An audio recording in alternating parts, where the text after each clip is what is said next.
Tonight's story takes us deep into one of America's national parks, a place where the wilderness stretches for miles, and where a single distress signal can be the only proof someone ever existed out there. And when the ranger reaches the source of the SOS, the real nightmare begins.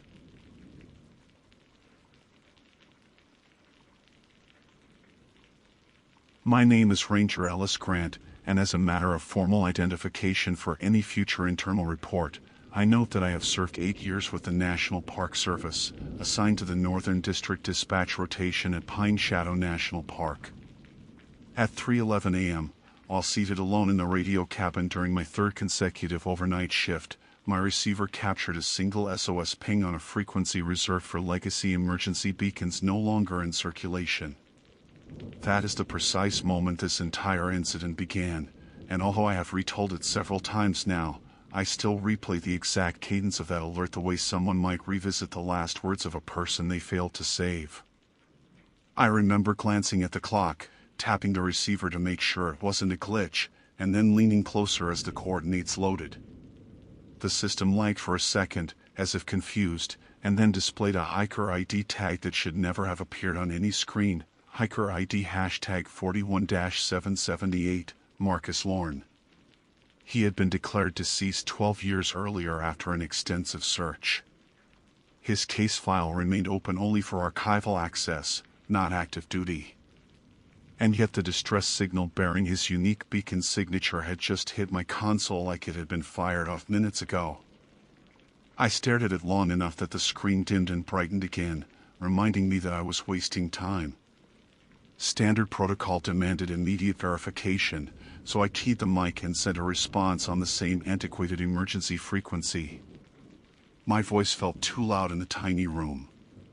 Emergency beacon 41778, this is Ranger Ellis Grant responding. If you can hear me, identify your condition and location. Static answered. Long, dragging static, like someone breathing too close to a microphone, rough and ragged and too slow. Then a faint shape of a voice tried to form through the noise. I couldn't decipher a single word, but the tone didn't sound like panic. It sounded hollow, almost rehearsed. I sent another call out, logged the event, and woke my supervisor, Ranger Donnell, who at first thought I was joking. When I repeated the ID out loud, he sobered immediately. 20 minutes later, he arrived at the cabin with his coffee still sloshing in an uncapped mug and printed the old case file for reference. Marcus had vanished near Wolfjaw Ridge on a solo hike. Search teams found his pack, his knife, and the torn sleeve of his jacket caught on a deadfall. No body. No further evidence. The assumption had been a fatal fall into one of the narrow chasms that wind through the ridge. But I wasn't staring at an assumption. The beacon had pinged from a narrow terrain pocket just east of that same ridge. Donnell ordered us into the field before sunrise. While he gathered equipment, I stepped outside into the cold stillness, trying again to raise the signal. The static returned instantly, like it had been waiting for me. That same dragging breathing. I asked for confirmation again, and this time the noise dipped, flattened, and produced a single word, cold. I froze so completely that my breath smoked in front of me like a ghost rising from my chest. Not because a dead man supposedly spoke, but because the tone hadn't sounded like a plea for help. It sounded like a report. As if someone or something was informing me of its condition. Donnell stepped out, saw my expression, and asked what happened. I didn't answer right away. Part of me didn't want the word to be real. But protocol demanded honesty, so I repeated it. He didn't laugh. He didn't doubt. He just said, "We're going." We left the station at 4:05 a.m. and reached the Wolfjaw trailhead an hour later. Dawn hadn't broken yet, though a thin line of bluish light began to form behind the mountains. The cold felt unnatural for spring, stiff and metallic. The kind of chill that makes wind sound like it has weight. As we hiked, the beacon ping repeated twice more, each time weaker. The second ping almost didn't register. The third came through as a faint pulse accompanied by faint scraping noises, like metal dragged gently across stone. Donnell kept checking his GPS, muttering that the signal's coordinates shouldn't have shifted, but they were. Every time the beacon pulsed, the location updated by a few meters, always deeper into the cut of land that locals called Raven Draw and narrow, seldom patrolled chute that swallowed sunlight until late afternoon. We reached the edge of the draw just as the first real light touched the ridge line. My breath caught. The temperature dropped at least 15 degrees in a single step toward the entrance. My radio crackled on its own. Not a ping. Not breathing. Just a faint, rhythmic tapping. Once. Twice. Pause. Once. Twice. Like someone knocking on the inside of a hollow object. Donnell motioned for silence, then pointed at the narrow path. We proceeded slowly, boots crunching frost that shouldn't have existed. The tapping grew louder. And then, without warning, the beacon signal stopped completely. The screen on my handheld GPS flickered, glitched, and went blank. Donnell whispered, "We're close." I wasn't sure why, but I didn't want to be. The moment we entered Raven Draw, the air grew so cold that I could feel it seeping through the seams of my jacket. Frost glittered on the walls even though the nearest patch of winter was 40 miles north. My boots slid slightly on frozen mud, and each step echoed too loudly between the narrow stone walls. The tapping sound had gone silent, replaced by a deeper, slower resonance, something like a dull thud occurring at long intervals, impossible to identify but impossible to ignore. Donnell kept checking his GPS, tapping it with increasing frustration. Mine refused to power on. Even our radios behaved strangely, sometimes catching fragments of interference that did not belong to any known frequency. At one point we heard what sounded like an old analog hiss, an effect I hadn't encountered since the Academy's outdated training gear. The faint light barely reached the bottom of the draw. The deeper we walked, the darker the path felt, despite morning rising behind us. The snowless frost clung to every surface, glittering like tiny crystals of broken glass. I remember glancing at my gloved fingers and seeing thin moisture vapor rising from them, as if the cold itself drew warmth from skin. Donnell stopped abruptly. He pointed down at the dirt. Footprints. Human. Single set. Barefoot. And frozen solid. He knelt to examine them. These are recent. I didn't want him to be right, but the edges were crisp enough to cut skin. They weren't distorted by thaw or wind. Each toe impression was perfect. Too perfect. Like they'd been pressed deliberately into the earth. I followed the trail with my eyes. The prints led deeper into the canyon, toward a narrow bend where the shadows pulled into a near-black wall. The air ahead shimmered faintly, like heat distortion reversed into cold. My radio clicked once, sharp and sudden. Then a voice squeezed through static. Not a word. Just my name. Drawn out. Alice. Donnell spun around, grabbing his own radio. He signaled for me to hold position, then whispered, "We stick together." The voice returned. Same tone. Same unnatural drag. Alice, cold. I fought the urge to step backward. My throat tightened, and I swallowed against a metallic taste of fear. "Identify yourself," I said, though the words came out softer than intended. Silence. Then another thud. Closer.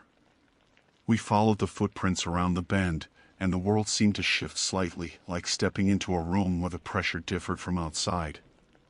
The frost thickened.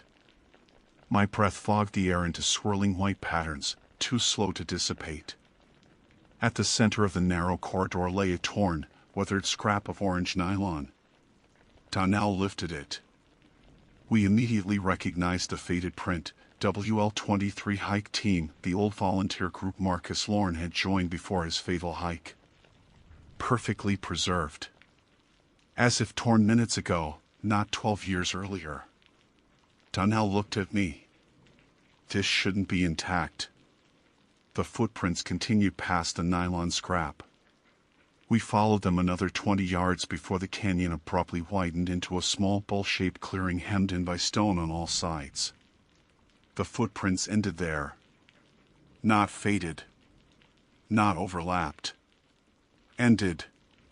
The last print pressed deeper into the ground than the others, like someone had put their full weight into that single step before disappearing into the air. Donnell swept the area with his flashlight even though sunlight should have been enough. The beam cut through a thin swirling mist clinging to the ground. My own breath formed thick plumes now, strangely slow, as though the air around us resisted motion. My radio clicked again. Softly. Almost apologetically. Then it spoke in a near-perfect whisper. Alice. I waited. I jerked backward. The voice wasn't Marcus's. It wasn't any voice I recognized. It sounded like someone imitating speech without understanding how human throat muscles worked. Donnell stepped beside me, jaw tight. He didn't ask if I heard the same thing. He didn't need to. The mist thickened around the bowl. The temperature plunged another 10 degrees, enough to sting exposed skin. Donnell tried raising dispatch. Nothing but static. And then a sound drifted from the stone wall ahead of us. Scraping. Metal on rock. Slow. Careful. Deliberate. Donnell raised his flashlight. Who's there? Scrape. Pause. Scrape. The beam traveled up the wall and caught the glint of something embedded in the rock. A small, rectangular shape. Old. Rusted. An emergency beacon. Marcus's beacon. Frozen halfway inside the stone as if the mountain had swallowed it and was now presenting it back to us. Donnell whispered, "That's impossible." The scraping stopped. Something exhaled behind us. We spun. Nothing stood there. Just swirling mist and frost spreading across the ground like veins of ice. But the footprints had returned. Not behind us. Around us. Encircling us in a widening ring, pressing into the earth one by one without any visible body making them. Donnell grabbed my arm. We're leaving. Now. We ran back toward the narrow corridor only to find the path subtly wrong. The walls angled differently. The ground sloped where it hadn't before. Ravendraw does not shift, but in that moment it felt alive, rearranging like a maze responding to our panic. My radio began tapping again. Steady. Rhythmic. Like a set of knuckles knocking from inside a hollow chamber. Donnell kept shouting for dispatch. He tried emergency codes, override frequencies, even old analog channels. Nothing pierced the interference. Then the mist parted ahead of us. And a figure stepped into view. Barefoot. Shirtless. Skin pale as frost. Shoulders narrow. Stature slightly wrong, as if sculpted from memory rather than biology. Donnell lifted his flashlight. Marcus? The figure didn't answer. But he smiled. Not with lips. With the muscles around the eyes tightening as if mimicking something he once saw a human do. My radio whispered, cold. Not from the radio. From the direction of the figure's open mouth. Donnell pulled me back. Run. We did. The figure didn't chase. It simply watched. And its breath lingered in the air long after we fled. By the time we reached the mouth of Ravendraw, sunlight finally crested the ridge, washing the world in color and thaw. The frost vanished within seconds, melting into the soil as if it had never existed. My GPS powered on again the instant we stepped into open terrain, and Donald's radio returned to normal static instead of the suffocating analog interference that had plagued us inside. We didn't speak for several minutes. The transition from that unnatural cold to the ordinary morning warmth left me shaking so hard I dropped my pack twice. I kept scanning the treeline, half expecting those barefoot prints to appear again, marching toward us in the soft dirt. But nothing stirred. Donnell finally broke the silence. "We're filing this as equipment malfunction and a false signal. That's the official version." I understood. Anything else would mean psychological evaluations, mandatory leave, and an inquiry that would eat the rest of our careers alive. The Park Service doesn't tolerate unexplained phenomena in its official paperwork. Nature always has an answer, at least on paper. But the memory of that figure staring at us from inside the draw gnawed at me like a cold toothache. Donnell double-checked the beacon coordinates one more time. The screen showed no trace of the earlier pings.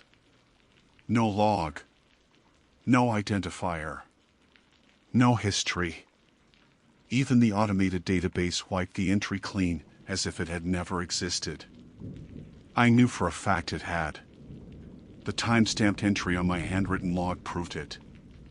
We returned to the vehicle slowly. Birds had begun calling overhead. The ordinary chirps and rattles felt too cheerful, like a world oblivious to whatever lived inside that canyon. I kept glancing over my shoulder until we reached the truck. Donnell drove us back to the station, hands clenched around the wheel. Halfway down the service road, he said quietly, I saw his face. "Marcus?" I asked. Donnell shook his head slowly. "Not Marcus." Something that wanted us to believe it was him. We didn't speak again until we reached the ranger cabin. Inside, the air felt claustrophobic compared to the open trail. I logged the event exactly as instructed: malfunction, false ping, no actionable discovery. But I kept a private copy of the real notes tucked into the lining of my field notebook. I didn't want to forget what I saw. Around noon, when the station settled into its quiet midday routine, I stepped outside to breathe. A few clouds drifted lazily across the sky. Everything seemed normal. Then my radio clipped onto my belt clicked once. A single, soft tap. I froze. It repeated. Tap, tap. Exactly like inside the draw. I lifted it slowly. "Dispatch, this is Grant. I'm picking up interference." No reply. Static rose sharply, then flattened into silence. I exhaled shakily. Probably residual equipment issues. Probably nothing. And then the voice came through. Not a whisper this time. Clearer. More confident. "Ellis." I staggered backward, nearly tripping off the cabin step. The voice had depth now, resonance. It no longer dragged its syllables like an imitation. It sounded practiced. Refined. Like it was learning. I forced myself to respond. "Identify yourself." A pause. A faint scraping. A breath. Then, cold, still waiting. My vision blurred for a moment. I gripped the railing to steady myself. "Where are you?" Static swelled, then cracked open like thin ice splitting over a lake. "Behind." I spun around. Nothing but the gravel lot, the tree line, and the empty maintenance shed. But the radio continued to breathe softly into my ear, as if something stood inches away. Donnell rushed out of the cabin. What happened? I couldn't speak. Not immediately. He plucked the radio from my hand, listened, then went pale. Without a word, he powered it off and removed the battery entirely. We stood there in silence, listening to the ordinary sounds of the park. Then Donnell said, "You're going home. Take the rest of the day." I didn't argue. When I reached my truck, I sat behind the wheel for nearly 10 minutes, hands trembling too much to insert the key. My breath fogged the windshield despite the warmth. I wiped it away, but the chill lingered. As I drove down the main road, something made me glance at the tree line again. A trail of footprints, bare, human, spaced evenly, appeared in the soft dirt along the shoulder. I pulled over instinctively. The prints led from the forest edge to the road, then stopped abruptly. Not faded. Not continued. Stopped. Like someone stepped out of the woods and simply ceased to exist mid-stride. I backed away slowly, heart pounding. The trees stood still. No wind. No movement. But the air felt wrong. Heavy. Saturated with a familiar cold. I forced myself back into the truck, slammed the door, and drove until I reached town. I haven't returned to Ravensdraw since. But last night, hours after I thought I'd finally fallen asleep, the radio on my nightstand powered on by itself. No tapping. No scraping. Just a voice, perfect and steady now, almost warm. "Alice, found you." And the temperature in my bedroom dropped so sharply that frost formed on the inside of the window pane. I know what the official record says. Marcus Lorne died 12 years ago. But something else walked out of Ravensdraw. And it's learning how to speak.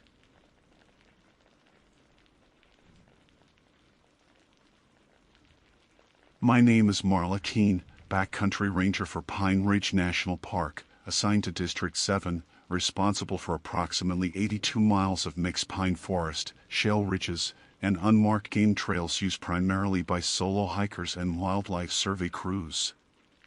I am documenting the following events exactly as they occurred, within a single operational day, beginning at 5:42 a.m. and concluding shortly after sunset. The incident involves a distress transmission I initially believed to be a standard emergency call. Upon further review, I realized it was not a call for help, it was a warning. The voice on the recording was male, fatigued, and fractured by static. At 5:42, when I replayed the file a second time, I recognized that the tone of the caller wasn't fear for himself but fear for whoever would hear it next. That realization hit me like a cold stone to the sternum.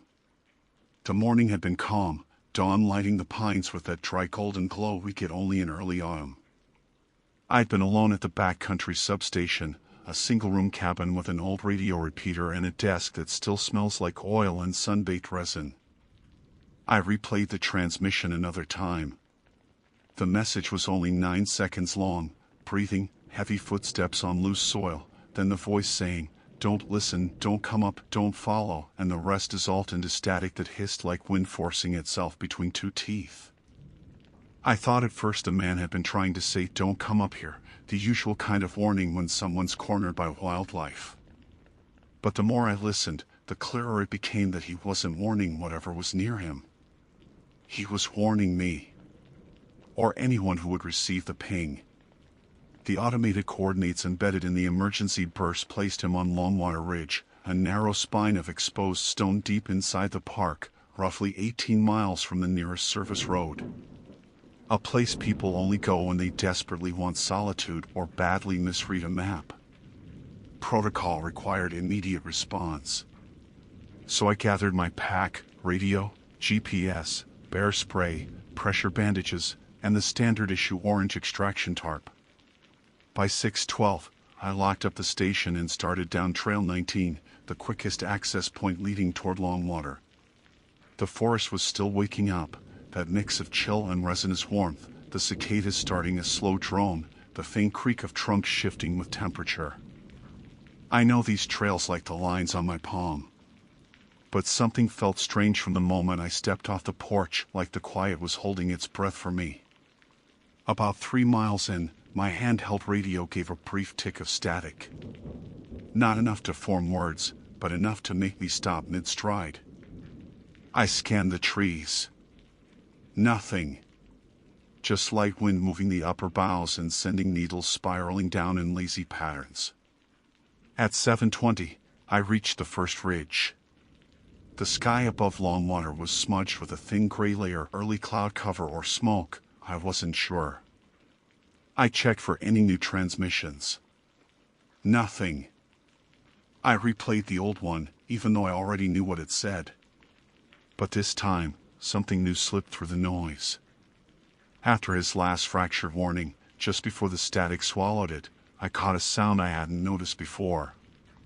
Not breathing. Not footsteps. Something rhythmic. Like tapping. 3 slow taps, a pause, 3 more. I stopped walking. Woodpecker, I told myself. Could be anything. But no woodpecker I'd ever heard tap that slowly. Or that precisely. I tried to shake it off and kept moving. Around 8:10, I reached the split toward Longwater's lower slope. The soil here is coarse and pale, the pines growing thinner. I spotted a set of boot prints almost immediately. Deep. Fresh. Toes angled downhill as though someone had stumbled while descending. Whoever made them had been moving fast. I crouched, studying them. Male boot size, maybe 11. Same sole pattern as the older models sold in the visitor center store about a decade ago. Strange detail, but it stuck with me. I followed the prints upslope. As I climbed, the forest shifted into that quiet, high-altitude stillness that always feels a little unnatural, even on clear days. The tapping sound from the recording nagged at the back of my mind. 3 taps. Pause. 3 taps. Like someone signaling. At 9:02, about halfway up the ridge, I found the first sign that things were very wrong. A torn scrap of bright green fabric snagged on a juniper branch. Too unusual to be trash. Park policy bans neon clothing for backcountry hikers due to visibility concerns. I carefully removed the scrap. Nylon. Likely from an older backpack. It had been torn recently, the fibers were still springy. I radioed dispatch to update them. But when I pressed transmit, all I got was that same faint static hiss, far too early in the climb for a dead zone. I tried 3 more times. Nothing. That's when I heard it. Not static. Not birds. Not wind. Tapping. 3 slow taps echoing from farther up the ridge, faint but distinct. I froze. My pulse spiked hard enough to blur the edges of my vision. The sound repeated, same pattern, like someone up ahead tapping on stone or wood. Not frantic. Not accidental. Deliberate. Signaling. I called out, Ranger Service. If you can hear me, respond. The tapping stopped instantly. I felt a drop in my stomach like misstepping on a ladder. Something about that stillness felt intentional. Like whoever made the sound was listening now, evaluating. I scanned the ridgeline again. Nothing moved. No wildlife bolted. No branches shifted. Just silence waiting for me to break it. I tightened the straps on my pack, forced a slow breath, and kept climbing because I had to. Because someone was up there. Because the coordinates didn't lie. But as I approached the narrow pass leading to the top of Longwater Ridge, I started to understand something I should have realized at the station. A warning is only useful if you still have the choice to turn back. And I was running out of choices. I reached the pass at 10:17, though the climb felt longer than any I'd done on Longwater. The ridge narrowed into a natural gateway of two leaning boulders, their surfaces scratched by years of wind-blown shale. Beyond them, the ground dipped before rising sharply toward the plateau where the distress coordinates ended.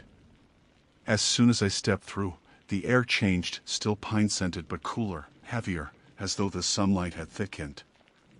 I stopped to take a water break, glancing again at the GPS. The coordinates were dead ahead.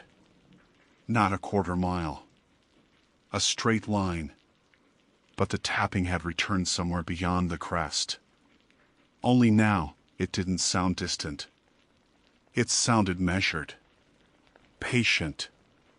3 taps. Pause. 3 taps. Then silence long enough to feel like a countdown. I moved forward, boots crunching over the loose stone. The ridge curved slightly, revealing glimpses of the forest far below, dense green falling away in a rippling sea of needles. A hawk drifted overhead, the only life I could see. No squirrels. No birdsong. Just the scrape of my own breath and the steady pressure building behind my ears like altitude sickness. I found the second clue halfway up the rise, a metal thermos lying on its side beside the trail. Blue. Scoffed. The name Halverson faintly etched into the bottom, the style and engraving used during the trail maintenance projects from 11 years ago. Halverson had been one of our seasonal workers back then, quiet but competent. He'd quit the Park Service and moved states, according to old HR notes. I crouched, picking up the thermos. It was cold. Too cold for resting in sunlight. I set it back down slowly. The coordinates pinged again as I moved closer. My handheld GPS vibrated with the proximity alert, the same alert used when a ranger approaches the last known location of a missing person or emergency call. I crested the final slope. And stopped dead. There was no injured hiker. No discarded pack. No movement at all. Just a small clearing on the flat of the ridge, maybe 20 feet across, with loose gravel and a half-collapsed fire ring that looked like it hadn't been used in years. A faint indentation in the soil, like someone had knelt there recently, but nothing else. Nothing that justified that frantic 9-second recording. But my instincts told me I wasn't alone. I replayed the transmission one more time. The man's labored breaths, the uneven footsteps, the warning, don't listen, don't come up, don't follow, and now that I stood where he must have been standing, I heard something new woven into the static, another sound behind the voice. A short inhale. Not his.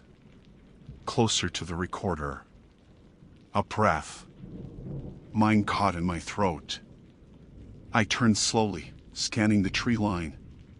The pines around the clearing stood tall and straight, but their shadows stretched wrong, angled slightly too far. Like the sun was hitting something it shouldn't. That's when I saw the marks in the dirt.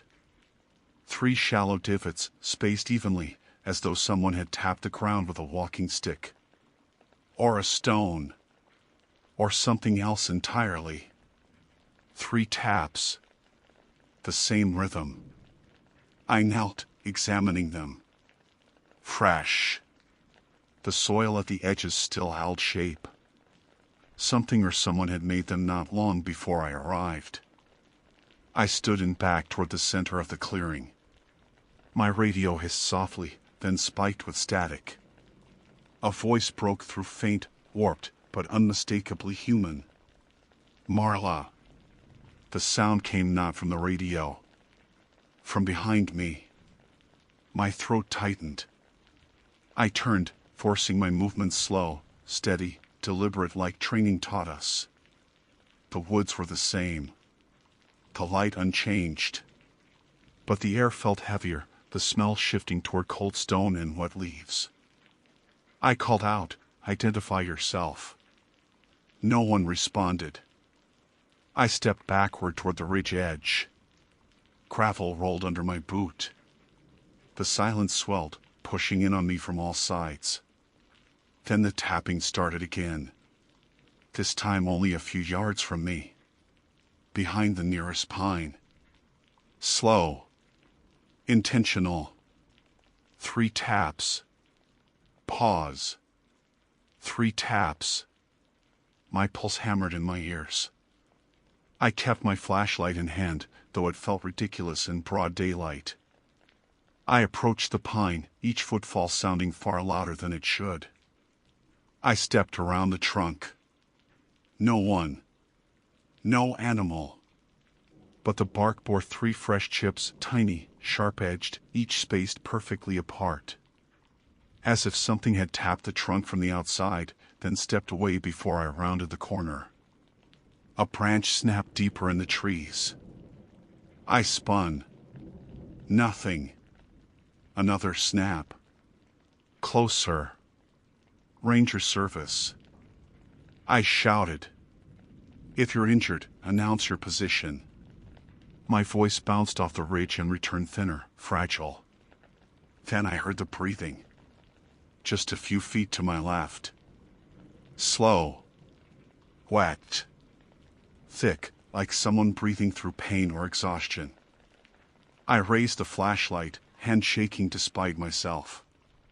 Before I could reach the source of the sound, my radio crackled sharply. Then the same 9-second transmission replayed on its own, broadcasting loud enough that I flinched. The same warning. The same static. Only now, the voice sounded closer. Not recorded. Echoing the clearing like he was repeating the words from just behind the next tree. Don't listen, don't come up, don't follow. I stumbled backward, nearly losing my footing. The breathing shifted again, repositioning. Tracking. Approaching. Something in those woods was moving without disturbing branches or underbrush. I could hear it, but I couldn't see it. Not even a shadow where there should have been one. At 11:06, I made the decision every ranger hopes they never have to make. I initiated forced retreat. I began descending the ridge, keeping my back to the tree-line, scanning every angle. The tapping followed. 3 taps. Pause. 3 taps. Matching my pace. Matching my steps. Not pursuing. Escorting. I realized then that the voice in the recording had never been afraid for his own life. He'd been afraid of exactly this. Of leading someone else here. Of what would follow them back down. I tightened my grip on the radio, breath turning sharp. Because that meant the warning wasn't meant to stop me. It was meant to stop something else. And it was already following me. I kept my descent steady, resisting every urge to sprint. Rangers die that way. Panic makes you clumsy. Clumsy makes you disappear. The ridge path narrowed, forcing me between 2 boulders where the shadows pulled dark despite the midday light.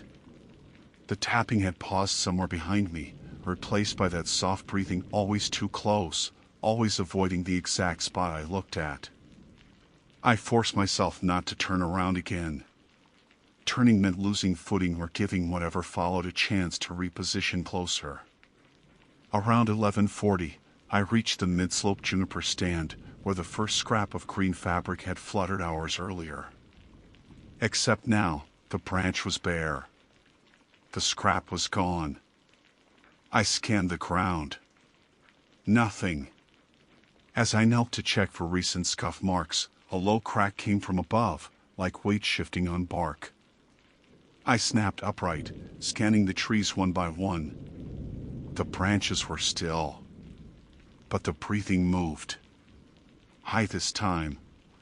Higher than any person could reasonably climb without making sound. I stepped back, boots crunching on gravel. Another crack. Closer. I raised my flashlight toward the upper branches. The glare washed out the needles for a moment, just enough to distort depth. And in that split-second blur, I saw movement. A shape pulling back. Thin. Upright. too long in the limbs. I staggered backward, almost tripping over a jut of stone. The flashlight beam trembled. Nothing remained in the spot I'd illuminated. Just empty branches swaying slightly. Not from wind. From displacement. Something had just moved through them. My radio clicked abruptly, loud enough to make me flinch. "Marla," a voice whispered through the static. Not the voice from the recording. Not anyone I recognized. Breathier. Closer. Like someone whispering directly across the microphone grill. I didn't respond. Protocol says not to engage with unidentified transmissions that mimic direct address. The radio clicked again, louder, sharper. Then, 3 taps. Broadcast through my radio this time. But I could still hear the real tapping somewhere behind me, tapping in perfect sync, like an echo from 2 different places. I shoved the radio into my pack. I didn't want to hear it anymore.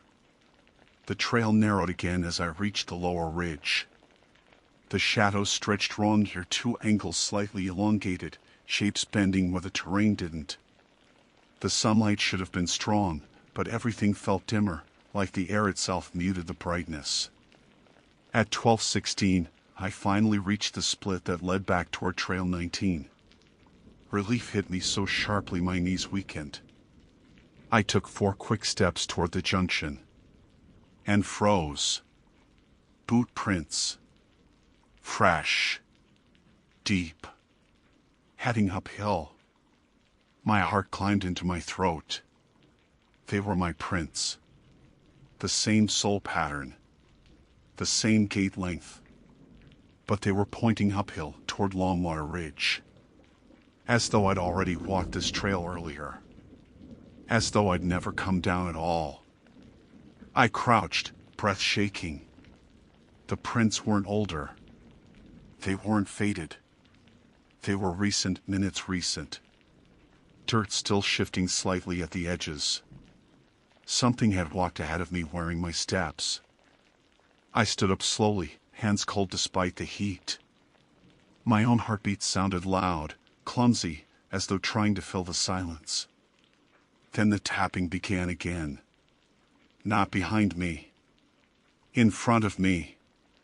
On the trail. As if whoever, whatever, had copied my prints was tapping to mark its place. 3 taps. Pause. 3 taps. I stepped back instinctively, boots scraping on stone. A low, soft voice drifted down the trail. Too soft to make out the words, but unmistakably human. A whisper. Then another. Like 2 voices overlapping. One trying to imitate the other. I didn't wait. I turned and took the steep route down the south slope off trail, through thornbush and loose shale. My boots slid. A branch whipped my cheek. I felt a sting of blood but kept moving. The steep descent rattled my teeth, but adrenaline kept my legs under me. The tapping followed. Not regular now. Faster. Closer. Like fingers striking stone in pursuit. At 13:02, I dropped onto a deer run at the base of the slope, landing awkwardly but upright. I forced myself toward the creek at the valley floor, the one constant landmark that always carries sound differently. Running water breaks patterns. Breaks echoes. I didn't realize I was crying until my breath hitched in my throat. The creek came into view, a wide band of cold water rushing over flat rock. I splashed across, slipping once but catching myself. When I reached the opposite bank, the tapping stopped. All at once. I turned, unable to help myself. Nothing stood at the edge of the water. No figure. No shadow. But the trees behind the creek shook slightly. As if adjusting. Watching. I backed away slowly. Then my radio turned on again without me touching it. A single breath came through. Not mine. Not human in any way I could name. Then the man's original distress call replayed once more, but the end was different. After "Don't Follow," the recording continued for 2 more seconds I had never heard before. A whisper. Low. Intentional. "You're already here." My legs gave out and I sat hard on a rock, breath shaking, all sense of the warm afternoon dissolving into a cold that didn't match the air. At 14:20, I made it back to my patrol vehicle. I drove without looking in the rearview mirror. I kept my radio unplugged. I kept my windows up. Even now, writing this, I haven't reviewed the recordings again. Because the last thing I heard right before the signal finally died out was a sound from the forest behind me as I drove away. 3 taps. Close. Too close. Not following. Calling. As if reminding me that warnings aren't meant to stop the danger.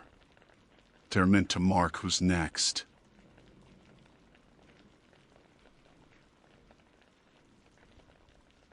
My name is Dorian Hale, and in my capacity as a field ranger assigned to Angeles National Forest, I am required to respond to any emergency distress beacon triggered within our jurisdiction. On the afternoon in question, at approximately 2:14 p.m., a missing hiker's personal locator beacon transmitted a signal that should have contained only coordinates and baseline diagnostic data. Instead, it delivered an unexpected packet, a live audio clip recorded seconds before transmission, capturing the distinct sound of someone whispering from a position directly behind the hiker. The whisper was breath-close, deliberate, and quiet enough that I replayed the clip twice before accepting what I'd heard. The hiker was identified as 36-year-old Evan Rossner, overdue by nearly 16 hours.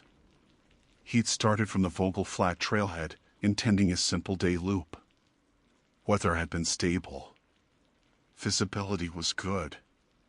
No recent reports of wildlife aggression. No known medical conditions.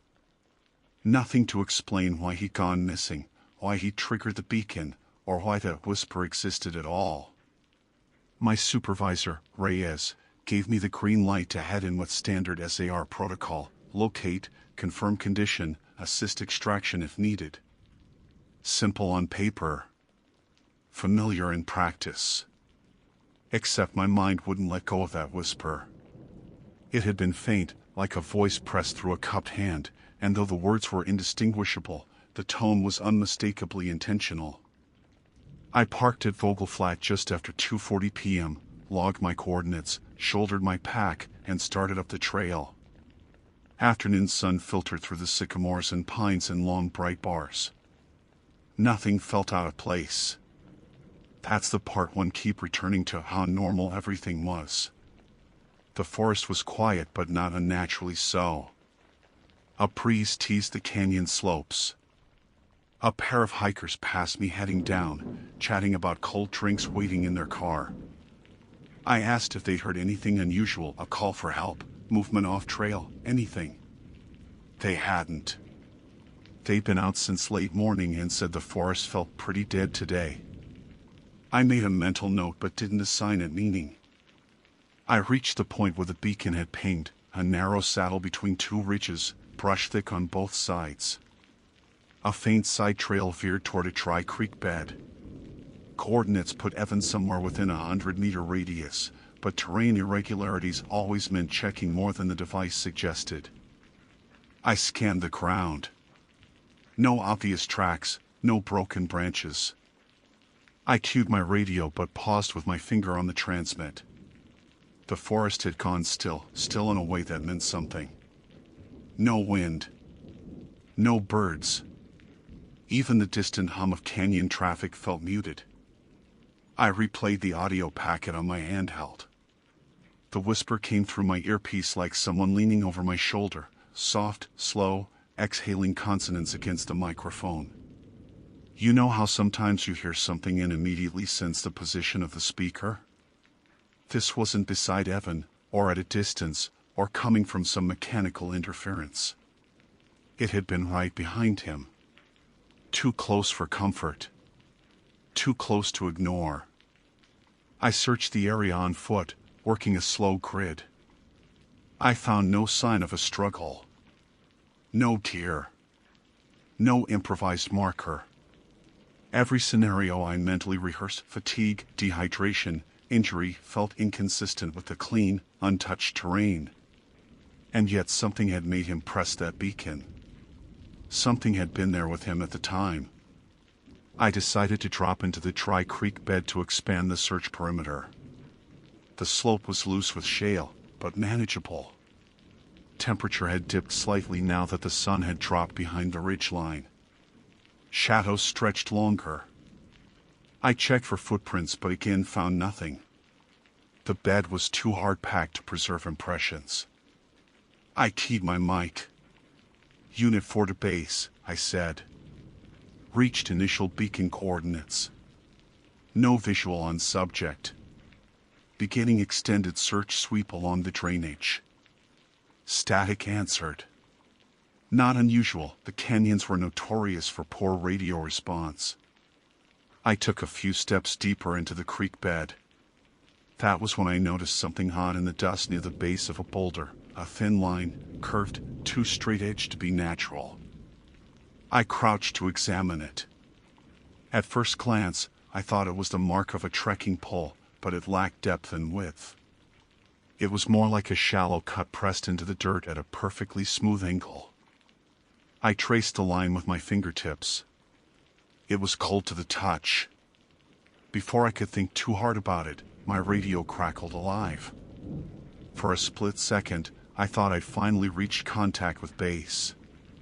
But the sound that came through wasn't Reyes or dispatch. It was the whisper. The exact same whisper from the beacon recording, as if someone were replaying it directly into my ear. Every hair on my arms rose. The whisper wasn't identical. It wasn't a recorded replay. It was the same voice speaking again, now through my radio, and this time it was clearer. Slow. Measured. Intentional. Behind you. I spun, boots slipping on shale. Nothing stood on the ridge above. Nothing crouched between the pines. Nothing moved. The forest remained utterly still. I heard my own pulse pounding against my eardrums. My breathing sounded too loud, like it didn't belong in the quiet. I forced myself to steady. Radios can pick up cross-frequency garbage, bleed over from unknown sources.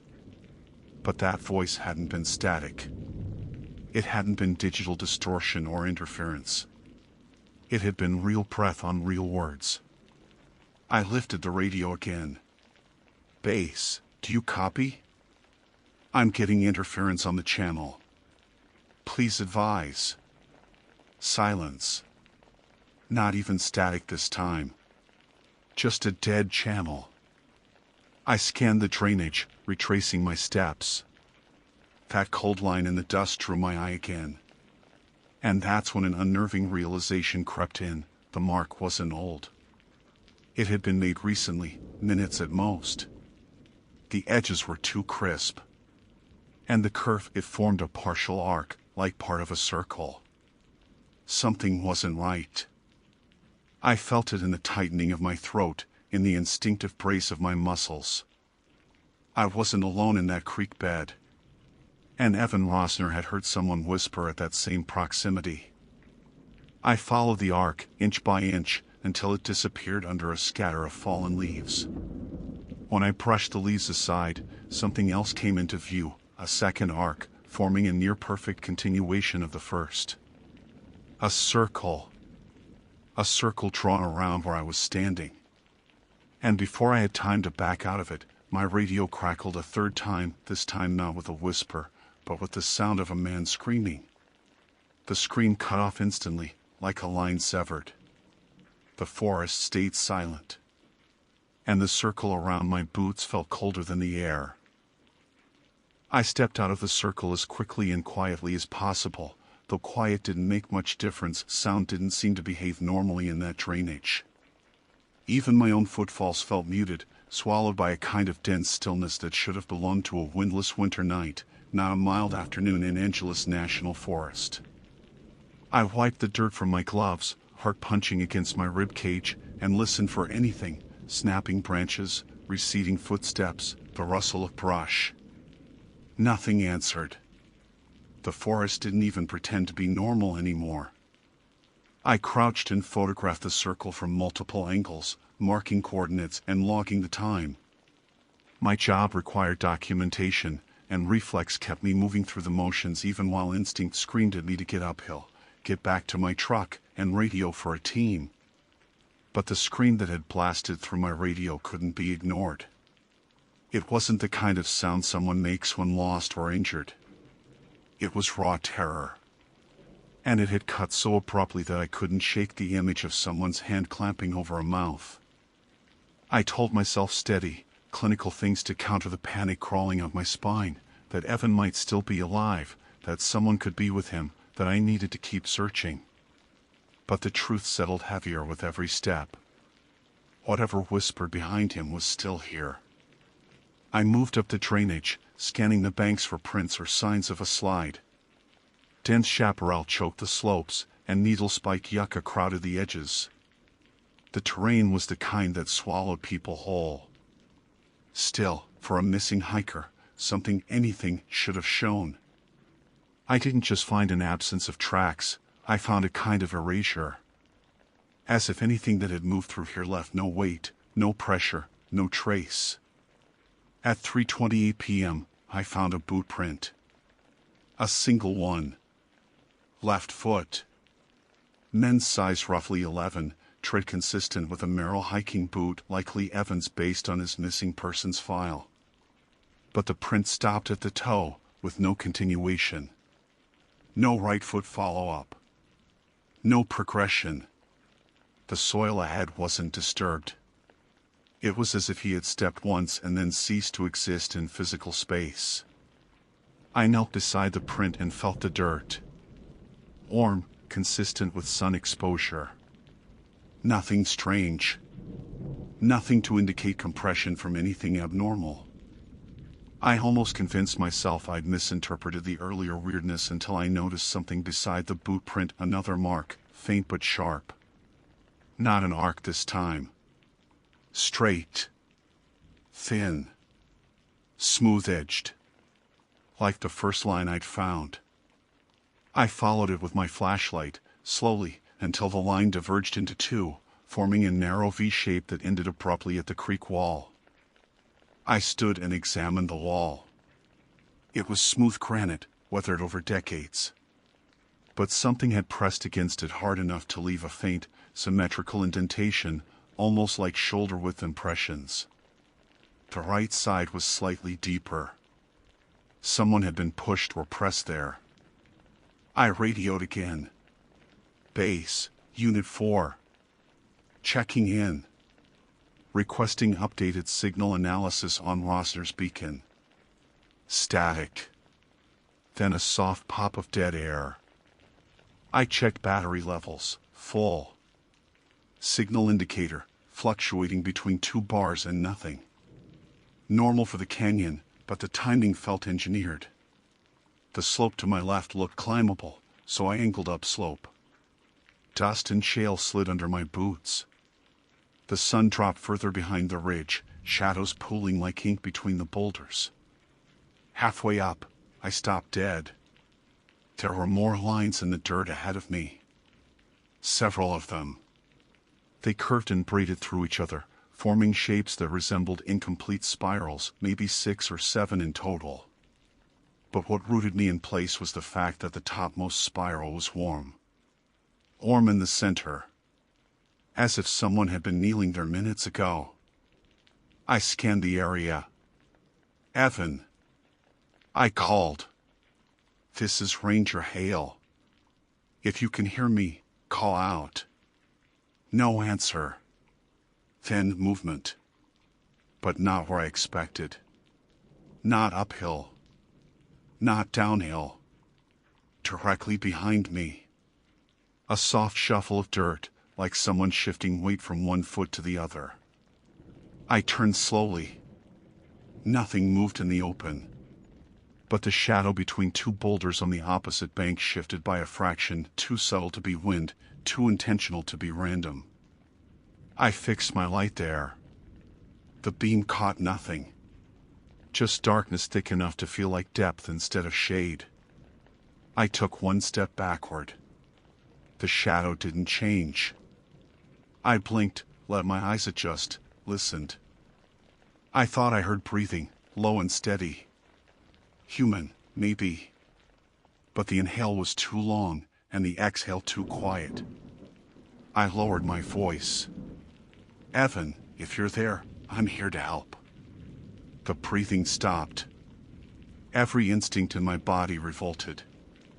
I could feel adrenaline flushing through my muscles so fast my fingertips tingled. I forced myself to make a slow retreat uphill, careful not to trip. The shadow didn't follow. It only remained there, as if watching. I reached the ridge and stepped into sunlight again, grateful for the heat. From this vantage, I could see across the drainage. The shadowed area between the boulders looked harmless in daylight, nothing more than an uneven pocket of rock. My radio pinged. I snapped it up instantly. But it wasn't dispatch. It was a voice all breath, no consonants, like someone trying to form words without opening their mouth fully. A rasping murmur that crawled through the frequency like a draft under a locked door. Then a second voice joined it. A man this time. Weak. Strained. Help me. Evan. His voice was unmistakable from the missing person's file clips. He was alive.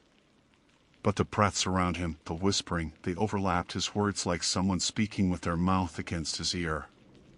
Don't turn back.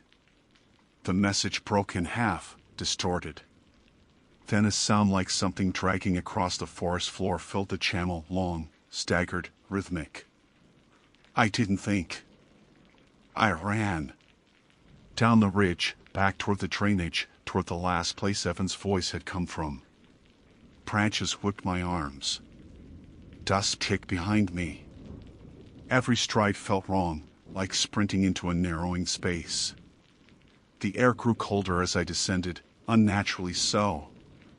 Each breath burned, harsh and metallic, as if the temperature had dropped 20 degrees in 30 seconds. I reached the creek bed again. The circle I'd stepped out of earlier was gone. Wiped clean. And something new had appeared beside the boulder. A backpack. Evan's. The fabric was torn, but not by an animal. The tear was too clean, too straight, like a single blade had sliced it open. The whisper came again, not through my radio this time. From the darkness behind the boulder. A single word. Closer. I edged toward the boulder with deliberate care, keeping my weight centered, boots planted softly. The air had shifted again, colder and heavier, as if I'd stepped into a pocket of trapped winter. Evan's torn backpack lay at the base of the rock, one strap twisted as though yanked violently. I crouched and inspected it, no blood, no dirt embedded in the tear, no sign of animal teeth. The cut looked machined but imprecise, as if made in a single hurried motion. Evan, I said quietly, if you can hear me, I'm not leaving without you. No reply. But the whisper, that same soft, breath-closed murmur, seeped from behind the boulder like air escaping a cracked seal. I circled slowly, staying several feet back. The space behind the rock formed a small alcove, shaded, cool, barely large enough for one person. It was empty. No Evan. No movement. No one. Just a faint indentation in the dirt where someone had knelt, hands pressed to the ground. Two parallel impressions, deep at the shoulders. And in front of them another curved line. A perfect semicircle carved into the dust. I backed out of the alcove. My breathing had turned shallow without me noticing. Something was wrong with the air itself, thinner, maybe harder to draw in. My vision shimmered slightly at the edges, like heat distortion on asphalt. Except the temperature kept dropping.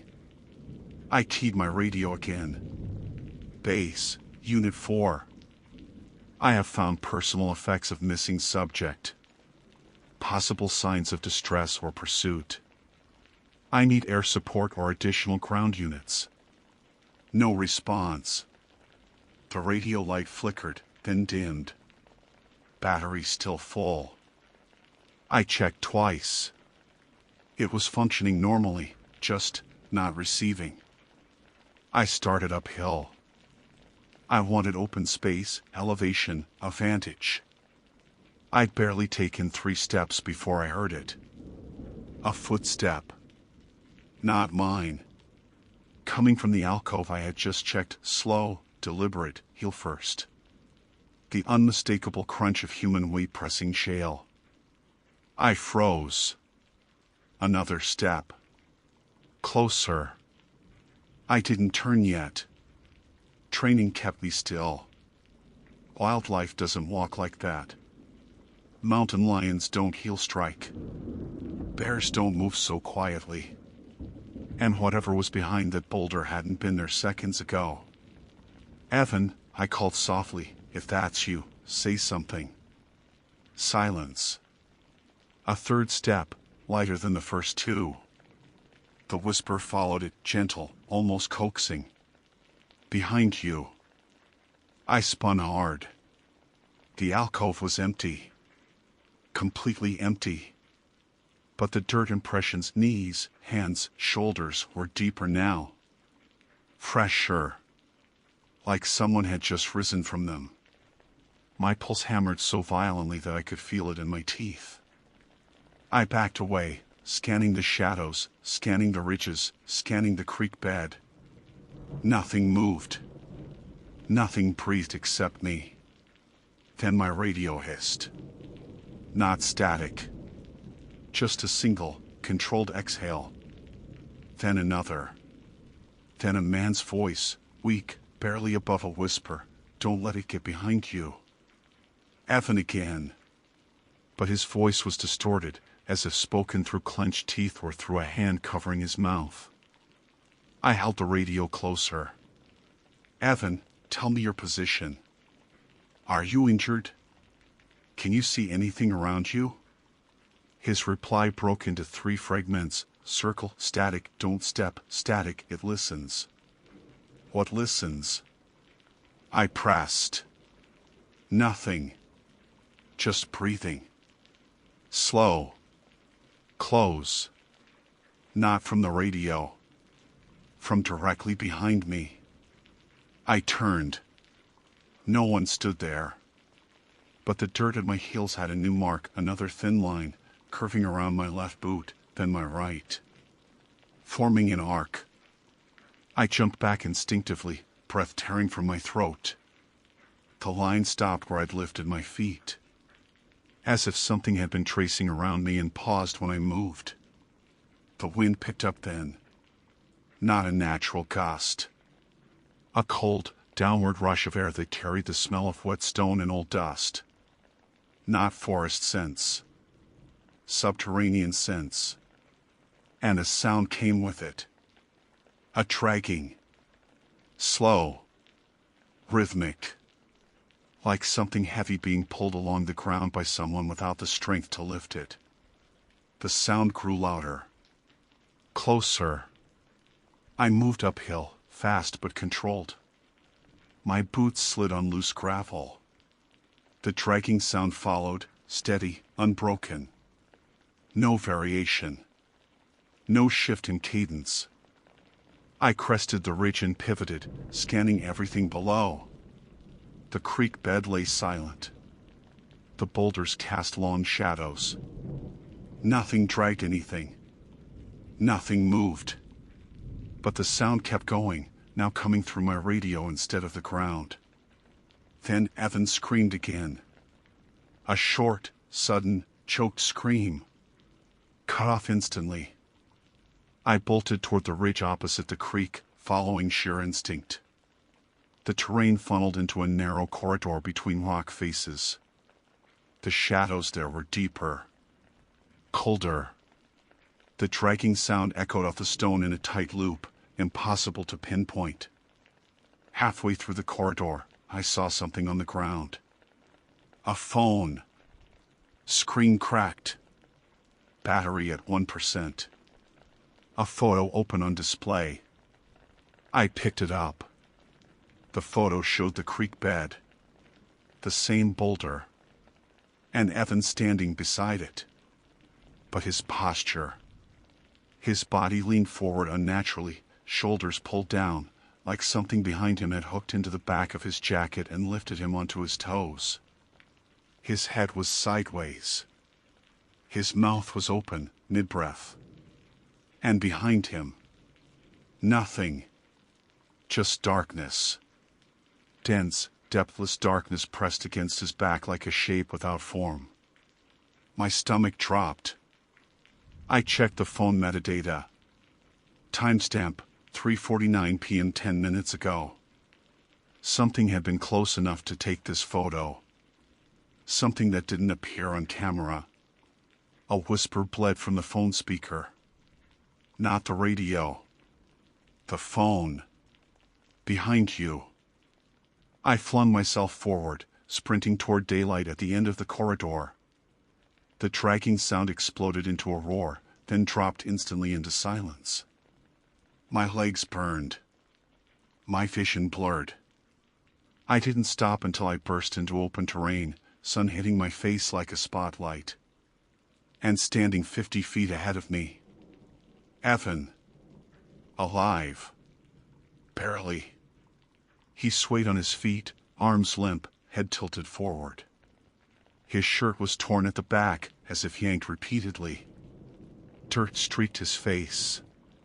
His lips moved, silently forming shapes. I moved toward him slowly. Evan, it's all right. You're all right. I'm getting you out of here. He lifted his head. And I froze. His pupils were blown wide. His eyes filled with panic, not at me, at something behind me. He mouthed one word. Run. I didn't turn. I didn't look. I grabbed his arm, slung it over my shoulder, and hauled him uphill. His body felt light, too light, like he wasn't fully grounded. The forest behind us stayed silent. No footsteps followed. No dragging. No whisper. Not until we reached the ridge. Then the radio clicked on. A voice, calm, close, breath on the mic. Not Evan. Not anyone human I've ever heard. You left the circle. The line went dead. And the forest exhaled.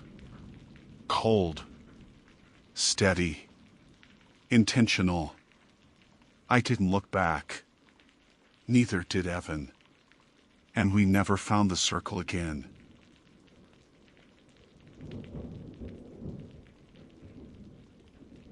My name is Sergeant Ranger Lyle Brenner, assigned to Granite Hollow District in the northern stretch of the Sierra Nevada Range, and the incident I'm about to describe occurred within a single operational day and is documented to the best of my professional ability.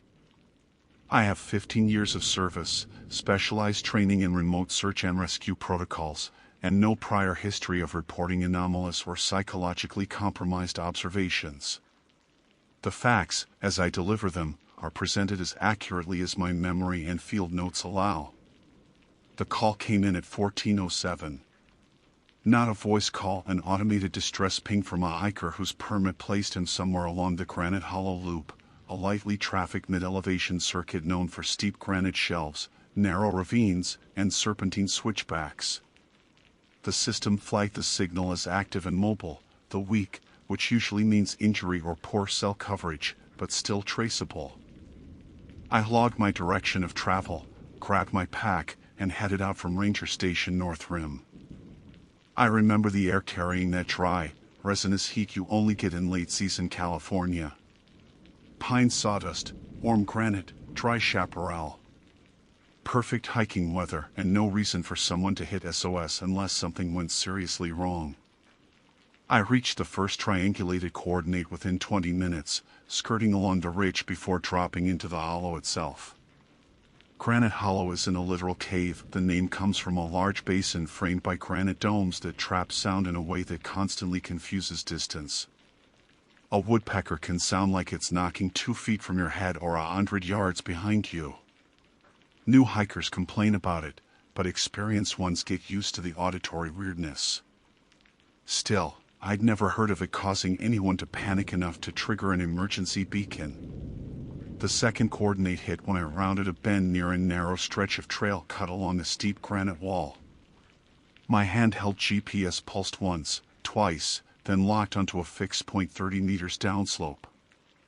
I scanned the terrain by instinct: broken branches, displaced dirt, scrapings on rock, but saw nothing immediately obvious. Then I heard something faint beneath the ambient forest noise, a soft repetitive crunch on loose granite scree. Footsteps. Slow. Unhurried. Circling wide. At first, I thought it was the missing hiker himself, maybe disoriented or trying to reach me. I called out my name, my unit, told him I was approaching and to stay put. The footsteps paused, but didn't answer. That wasn't entirely unusual. People in shock or dehydration don't always respond normally.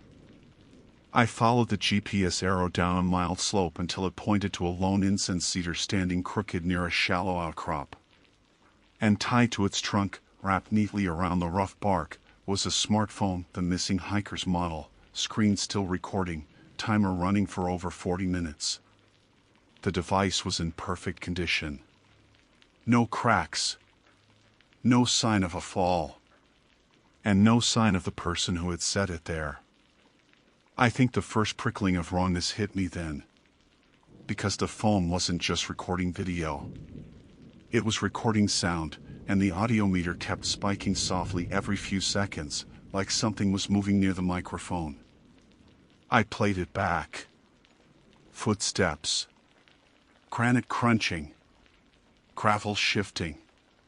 Slow, circling, consistent, exactly like the sound I had just heard on the approach. But there was nothing visible moving around me. No person. No animal. No wind. I panned my eyes around, widening my stance without thinking. I called out again, louder. The basin absorbed my voice, swallowed it, threw back muted echoes that bent in strange directions. The forest was quiet save for distant pops of heat-stressed bark and the faint clicking of the phone's internal mic. The footsteps on the recording continued, looping, moving around whoever had been holding it. But the hiker clearly wasn't holding it when I found it. Someone had tied the device neatly, deliberately, with a proper taut line hitch, not a knot someone panicking in pain would bother with. I unlooped the phone from the tree and pocketed it, intending to follow the trail for additional signs of life. Before I took a step, I heard it again. Not from the phone this time. Behind me. Crunch. Slow. Measured. One deliberate step. I spun fast, relieved instinct had my hand near my sidearm even though I didn't draw it. The slope behind me was empty. No hikers. No cougars. Not even a deer flashing its tail before bolting. Just dead stillness and a shimmering heat haze rising from pale granite. I tried the radio. Static. Granite Hollow sometimes kills transmission, but I should have been getting at least partial reception. I took one step forward, and that's when someone took another step behind me, perfectly matching my pace but not my direction. A wide circle. Maintaining distance. I evaluated for rockfall sounds, knowing sometimes granite pieces tumble and mimic steps. But rockfall doesn't pause when you pause. Rockfall doesn't change position. Rockfall doesn't sound like it's deliberately keeping a measured radius around a person. I adjusted my pack, called out one more time, and moved toward the next coordinate, deeper into the hollow. The circling continued. Always at the edge of hearing, always repositioning smoothly as though pivoting around me. My skin stayed tight, my breaths thin, every instinct prickling. The missing hiker had walked into this place and tied his phone to a tree. Something had been walking circles around him long enough for him to start recording. And now that same thing, or someone, was pacing me. I kept moving. Fast. And the steps followed. I swear they followed.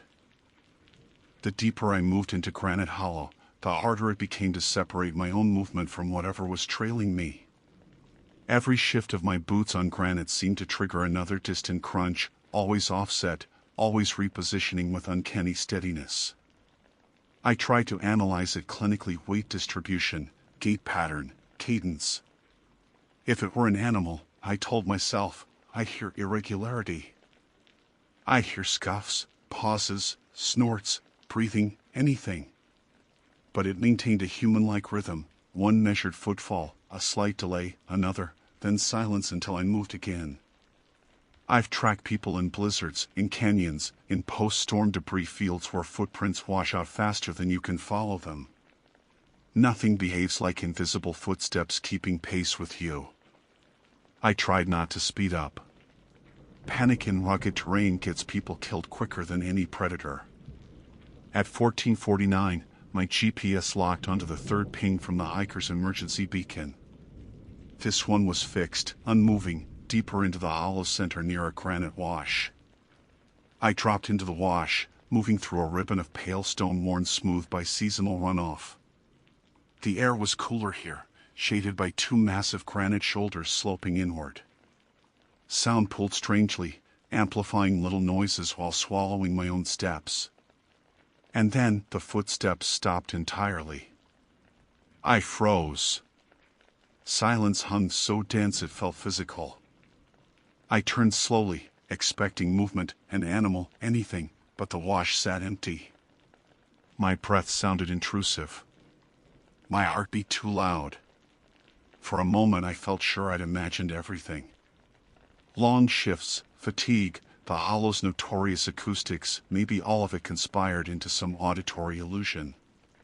But then I remembered the phone tied to the cedar, the clear sound of circling footsteps on the recording. That wasn't my imagination. And the pattern had been identical to what I heard following me. I pressed forward. The next ping brought me to a shallow rise where the wash widened. The signal strength maxed out. The beacon was close, incredibly close. I scanned the area slowly. A faint glint caught my eye at the far end of the wash, near a cluster of boulders. The reflective casing of a personal locator beacon, the same color model required for Granite Hollow hikers. I approached carefully, calling the hiker's name several times. No response. Just a subtle echo sliding around the stone walls.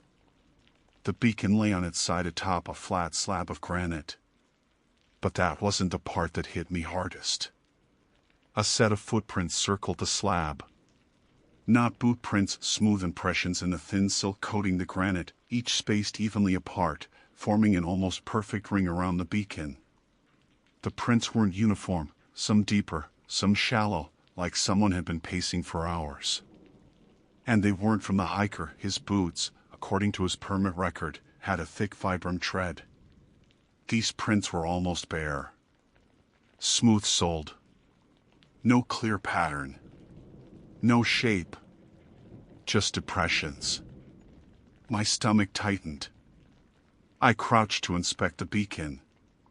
It had been manually activated. No visible damage. No blood, no torn clothing, no sign of struggle. But the footprints, the ring, told me the hiker wasn't alone when he placed it there. A soft tap echoed overhead. I whipped my head upward.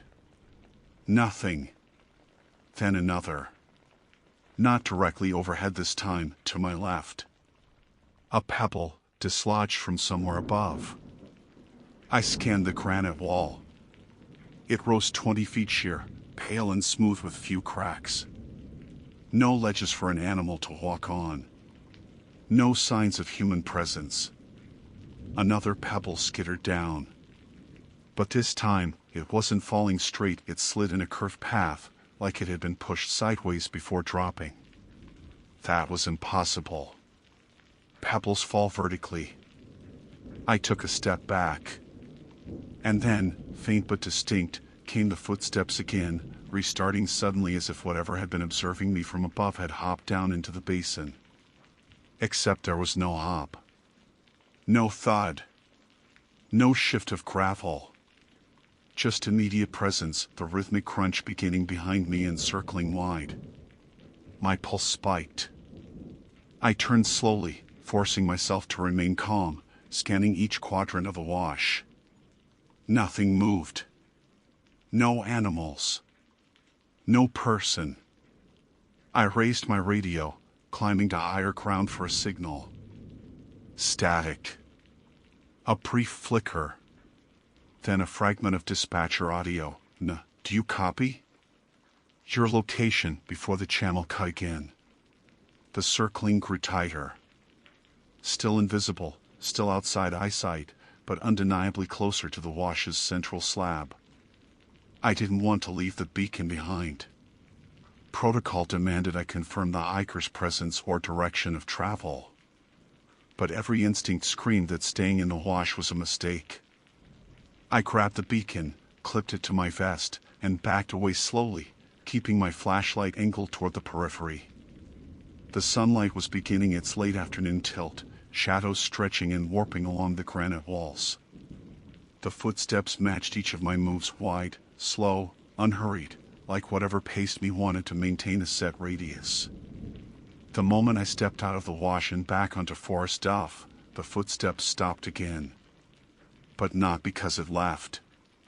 Because it was waiting. The transition from granite wash back into wooded terrain felt like stepping out of a vacuum. The air moved slightly, pine needles shifting, a hint of breeze threading the branches. But something in that breeze felt wrong, too still beneath the movement, like the forest was breathing around me instead of with me. I took 10 cautious steps downslope.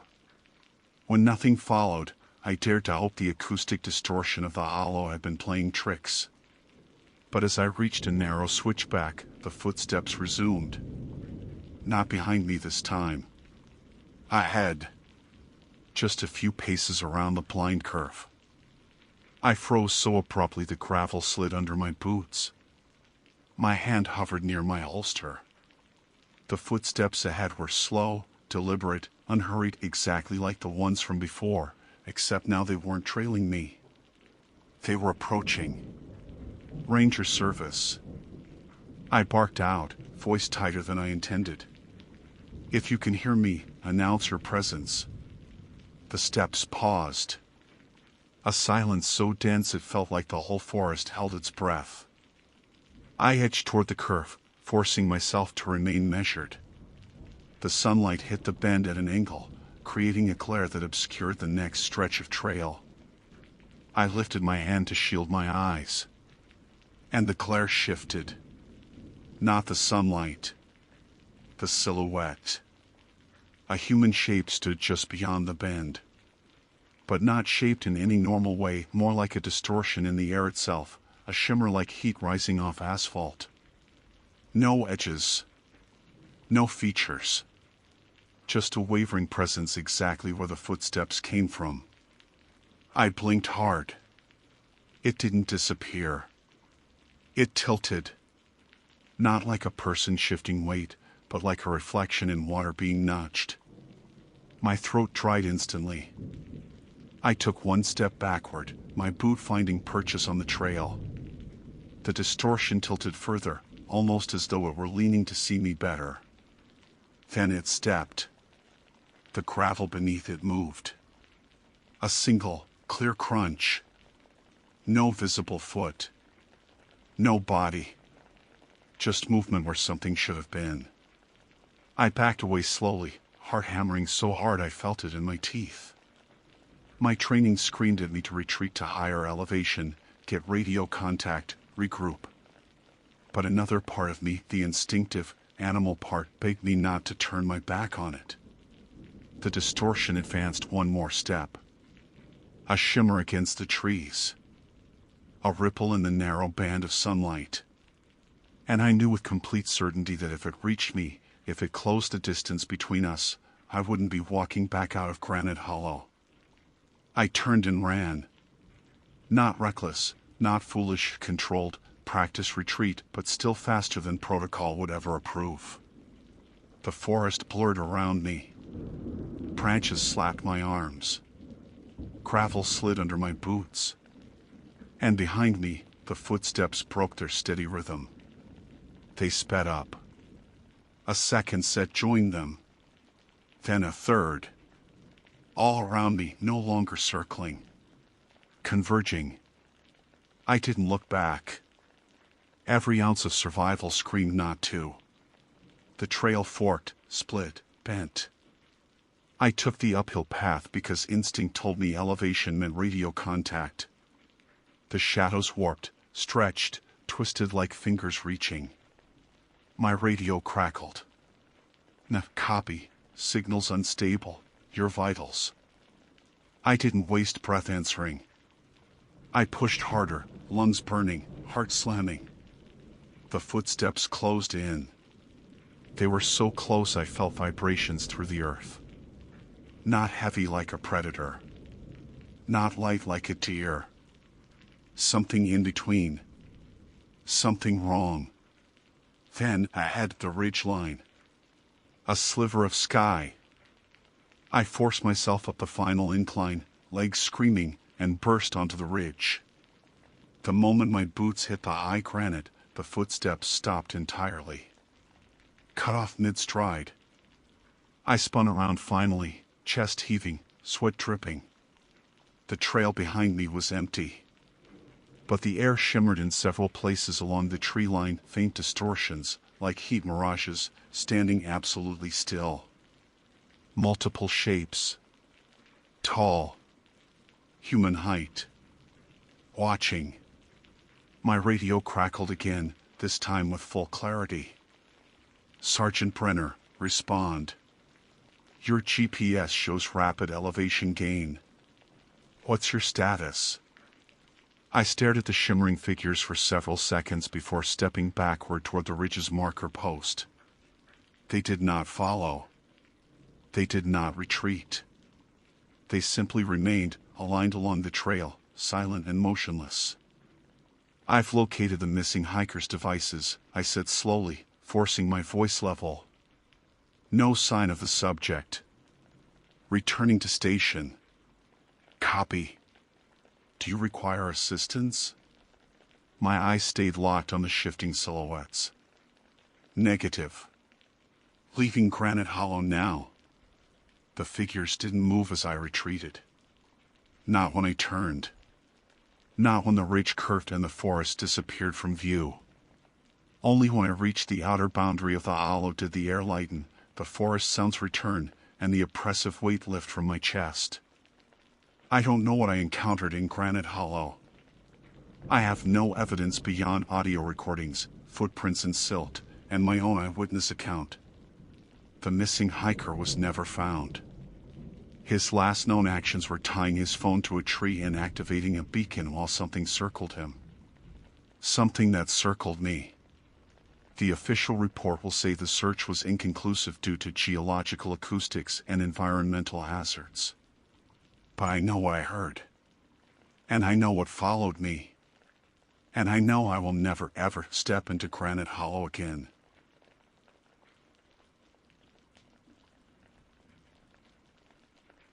My name is Callista Moore, Senior Field Communications Officer for the Ridgepoint District, and as of the night this occurred, I had logged exactly 11 years and 206 days on duty. At 1942 hours, while running standard frequency sweeps across the northern sector, I intercepted an SOS that wasn't assigned to any registered beacon. The transmission was faint, clipped by static, but the voice, male, exhausted, maybe mid-30s, repeated the same sentence with rising desperation. Don't follow my trail, follow theirs. He said it 3 times before the signal dropped. I remember freezing in the dark operations room, my hand hovering above the logging console. Nothing about the message aligned with any distress pattern we used. And no solo hikers were cleared for the North Verge corridor that night. I replayed the clip again, same tone, same breathless strain, same strangled urgency. I filed it for immediate dispatch review, grabbed the rapid response kit, and headed for the truck. Even before I reached the door, I felt the message pressing itself into the back of my mind like someone standing behind me whispering it directly into my ear. Dispatch tried to talk me into waiting for backup. Protocol said 2-person teams after sunset. But that voice didn't sound like someone who had hours left. And the sentence, follow theirs, kept looping in my thoughts until it felt like an instruction pointed directly at me.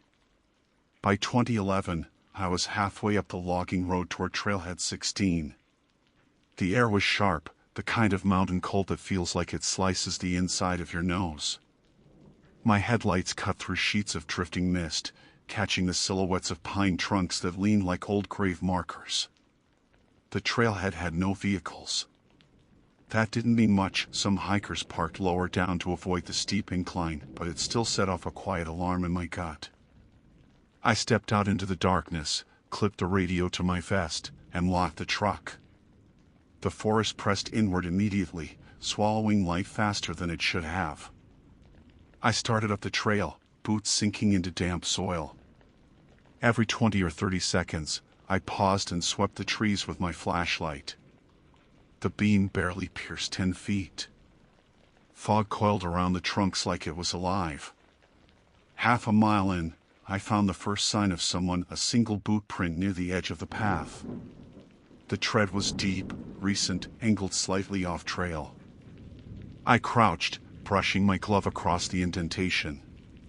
Firm edges, no water pooling inside. Made less than an hour ago. My pulse ticked up. Whoever made it was moving fast. But then something else caught my eye. Another track. Different size. Smaller. Same direction. 2 sets. I stood up and turned my light a little farther downslope. More prints. One set spaced wide, long stride, clearly a strong adult male. The other tighter, lighter, possibly female or a teenager. And here's what made my skin go cold. The second set occasionally overlapped the first, almost like whoever belonged to them was stepping inside his prints intentionally. The SOS caller had said follow theirs. Not follow him. Not follow the signal. Follow theirs. I kept moving. The forest grew thicker, branches clawing above me into a narrow tunnel. My radio crackled once, just static, and then died completely. No signal. No access to dispatch. I considered turning back, just for a second. But then I saw something ahead. A scrap of orange fabric caught on a low branch. I approached slowly, scanning every direction. The fragment was torn from a technical windbreaker. The kind issued by our visitor center on rental. I checked the tag, number 1897. We had rented the jacket out earlier that afternoon to a solo hiker. Name, Mitchell Tarot. 34. Experienced. Cleared for the South Ridge, not the North. So why was his gear up here? I logged the find into my offline recorder. As I clipped it back to my vest, I noticed movement lower in the trees, fast, low, too fast to be a deer. My heart hammered as I aimed the flashlight. Nothing. Just shadows meshing with fog. I picked up my pace, following the prints as they veered deeper into unmarked terrain. The forest floor dipped into a shallow ravine, slick with moss and angled like a bowl. My boots slid slightly. In the center of the hollow lay something I recognized immediately, a handheld emergency transceiver, screen cracked, battery still warm. It was the exact model used for backcountry SOS relays. I lifted it. The last recorded message blinked across the fractured display. "Don't follow my trail." I scrolled. "Follow theirs." A timestamp marked it at 20:03. I checked my watch, 20:49. 46 minutes ago. A single branch snapped behind me. I spun, lifting the light. Something had moved. I didn't see it clearly, just the shape of a figure stepping behind a tree at the far ridge of the hollow. Too tall to be the missing hiker. The silhouette was wrong. Shoulders too broad. Movement too smooth, not hurried or panicked like someone injured. I cupped a hand around my mouth and called out, "Mitchell Caro? If that's you, respond." Silence. Then a second branch broke. Closer. I backed toward the ridge, keeping the light steady. The darkness beyond the beam felt thick, like someone standing inches away just beyond sight. I steadied my breathing, trying to listen past the pounding in my ears. That's when I noticed something I should have seen earlier. The second set of prints, the smaller ones, they weren't stepping inside the man's prints by coincidence. They were guiding him. And they were leading toward me. The hollow suddenly felt too small, too enclosed. I scrambled up the ravine wall, boots slipping against wet leaves, hands clutching at roots. Halfway up, my flashlight beam swung accidentally across the opposite slope and froze on a shape standing between two trees, watching me ascend. Not moving. Not hiding. Just watching. I didn't breathe. The figure didn't have a light. Didn't shift. Didn't speak. And its head tilted just slightly, like it was curious. I climbed faster. When I reached the top of the ridge, the radio on my vest clicked once, sharp, like someone tapping the mic from the other end, even though I had no signal. Then a voice cracked, whispered, barely there, came through the static. "Don't let them circle you." I froze mid-step as the whisper faded, leaving only the muted howl of wind threading through the treetops. My radio was dead. Completely dead. No power indicator, no flicker. That message should have been impossible. But the voice didn't sound like the man from the SOS. It sounded thinner. Like someone whose lungs were too exhausted to lift the words properly.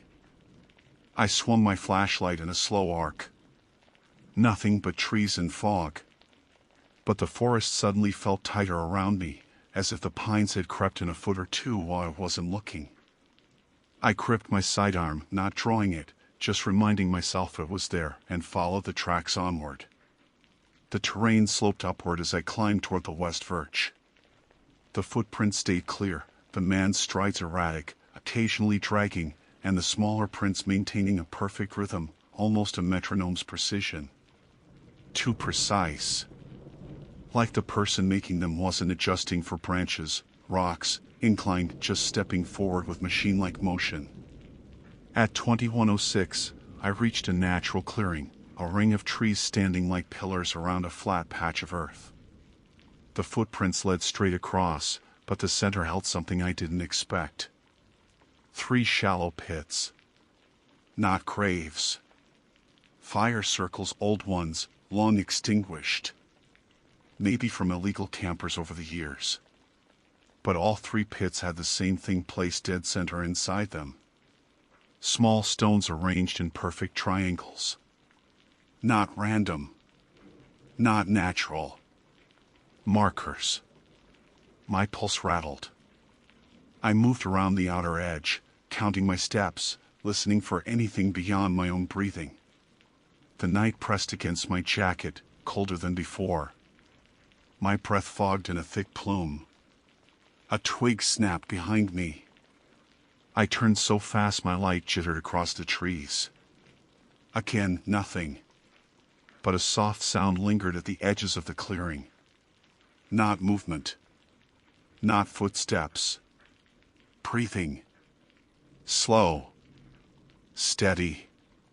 Not mine. I crouched, shining the beam low to the ground. No tracks near me. No movement between trunks. But the stones inside the nearest triangle, they weren't still. One of them shifted. By itself.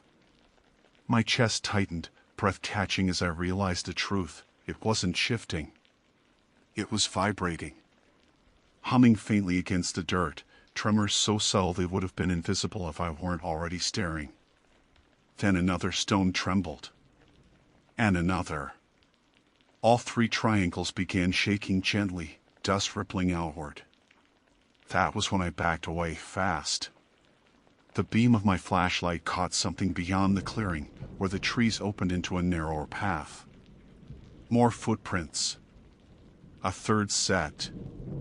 Smaller still. Barefoot. I felt something drop in my stomach. The prints were tiny. Child-sized. Yet spaced far apart, stride unnaturally long for that size. A cold realization slid through me. The missing hiker hadn't been alone. He'd been surrounded. Flanked.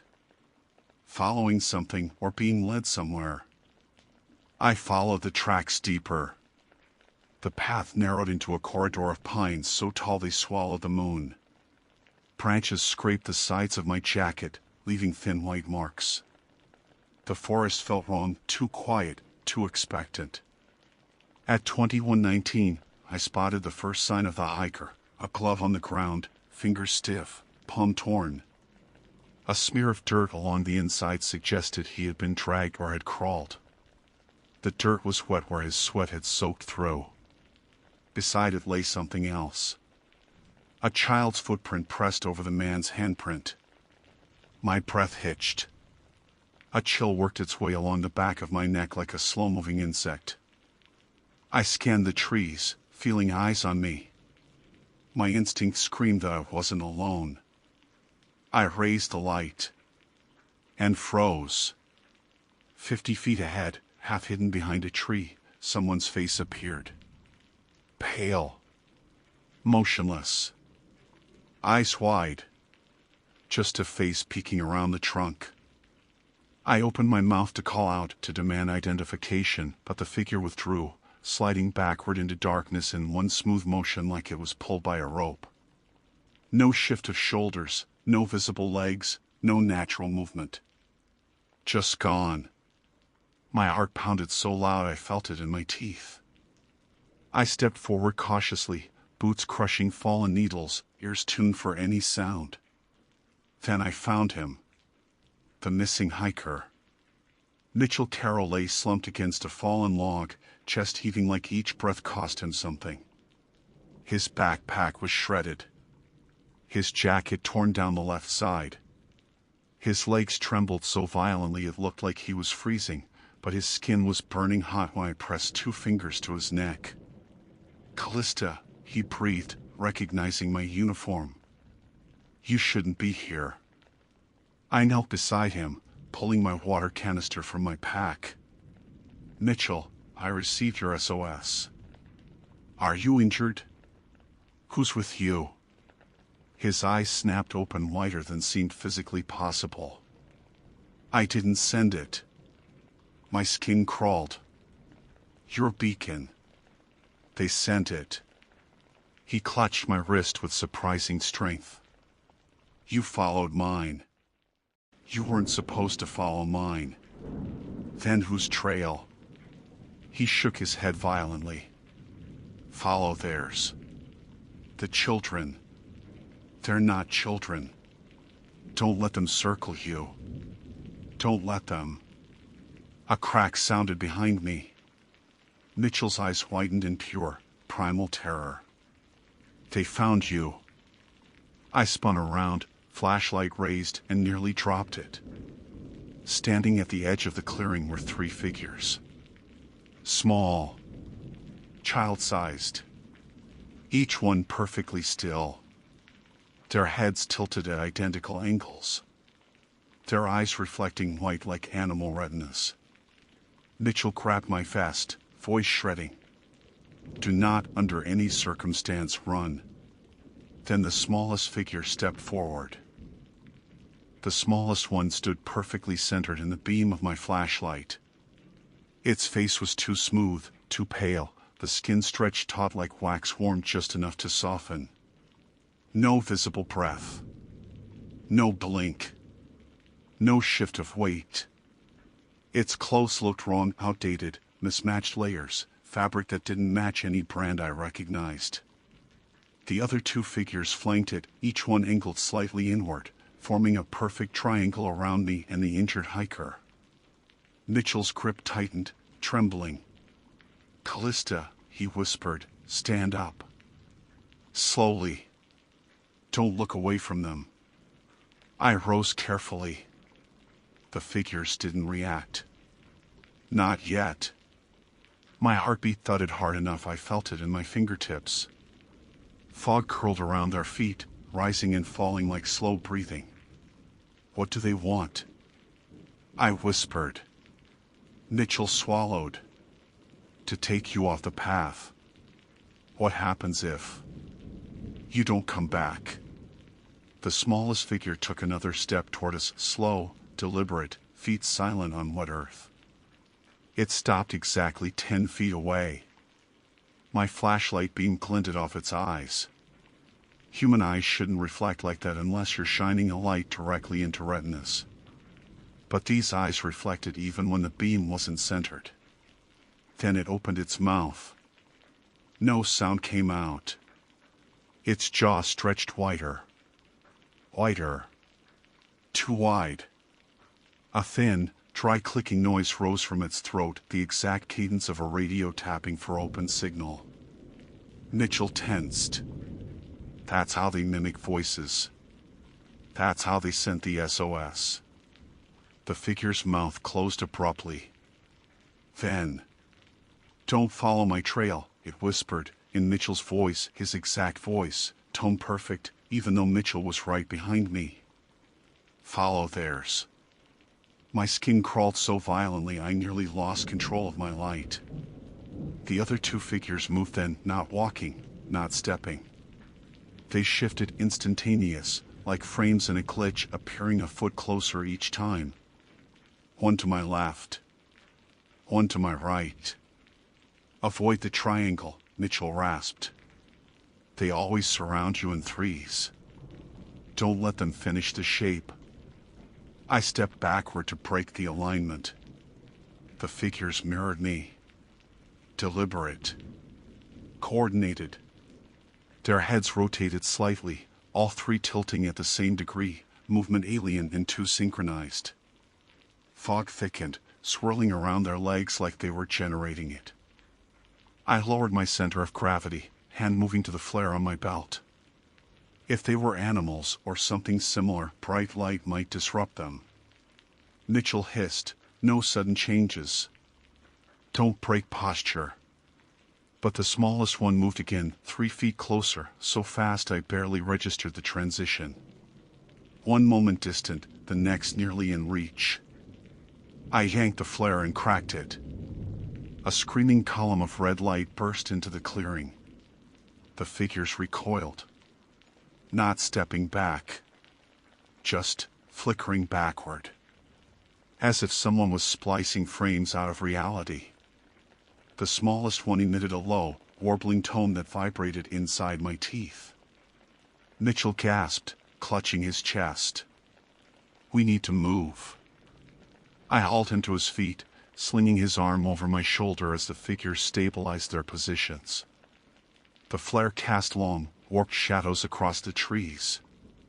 The three figures lurched at the edges of the light, unable to cross into it. But they followed. In perfect unison.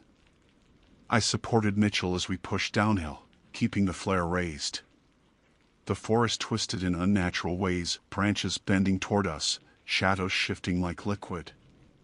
The fog seemed to pulse, rolling ahead of us as though retreating or guiding. Mitchell whispered, "They want us to go somewhere." We're not doing that. They don't care what we want. The flare sputtered, casting sparks. The moment the light dimmed, the figures closed the distance, silent, gliding steps, never breaking their triangular formation. I shoved another flare into Mitchell's hand and cracked it.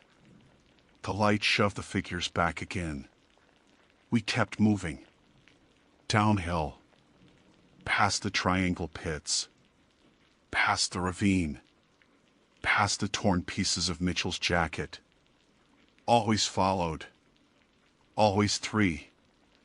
Every time the flare dimmed, they inched closer. We reached the final ridge before the trailhead, a steep descent with loose rocks. Mitchell's breathing weakened, his weight sagged on my shoulder. I held the flare like a shield. Then it happened. The flare went out. Instant. Snuffed. My breath hitched.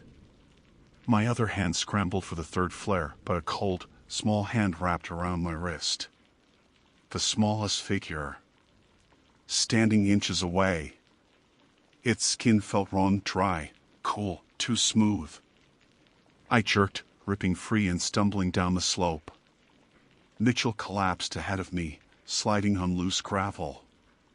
The other two figures materialized behind us, blocking the ridge. I cracked the last flare with shaking hands. Red light erupted and the figures froze. But one of them, leftmost, kept its head steady in the light, staring. Not recoiling. Not blinking. Learning. Mitchell pushed himself upright with the last of his strength. Keep moving. Don't stop. Don't let them map you. We staggered downhill. The trailhead lights finally came into view, faint glimmers between trees. I could hear footsteps behind us now. Fast. Multiple. No longer hiding. The flare dimmed again. I dragged Mitchell the final stretch to the truck. My fingers shook so hard I barely got the door open. I shoved him inside, swung into the driver's seat, and turned the ignition. The headlights flicked on. Three figures stood at the edge of the trailhead. Perfectly aligned. Perfectly still. Heads tilted in unison. I floored the accelerator. The truck tore down the logging road. Branches whipped against the sides. Fog swallowed everything behind us. For 30 seconds, neither of us spoke. Then my radio crackled. A single voice emerged, thin and familiar. My voice. Don't follow my trail, follow theirs. Mitchell stared at me, horrified. I killed the radio. But the words didn't stop. They whispered from the forest, drifting between the trees as the road curved. And from that night on, I never sweep frequencies after dark. Because every time I do, the same SOS comes through. My own.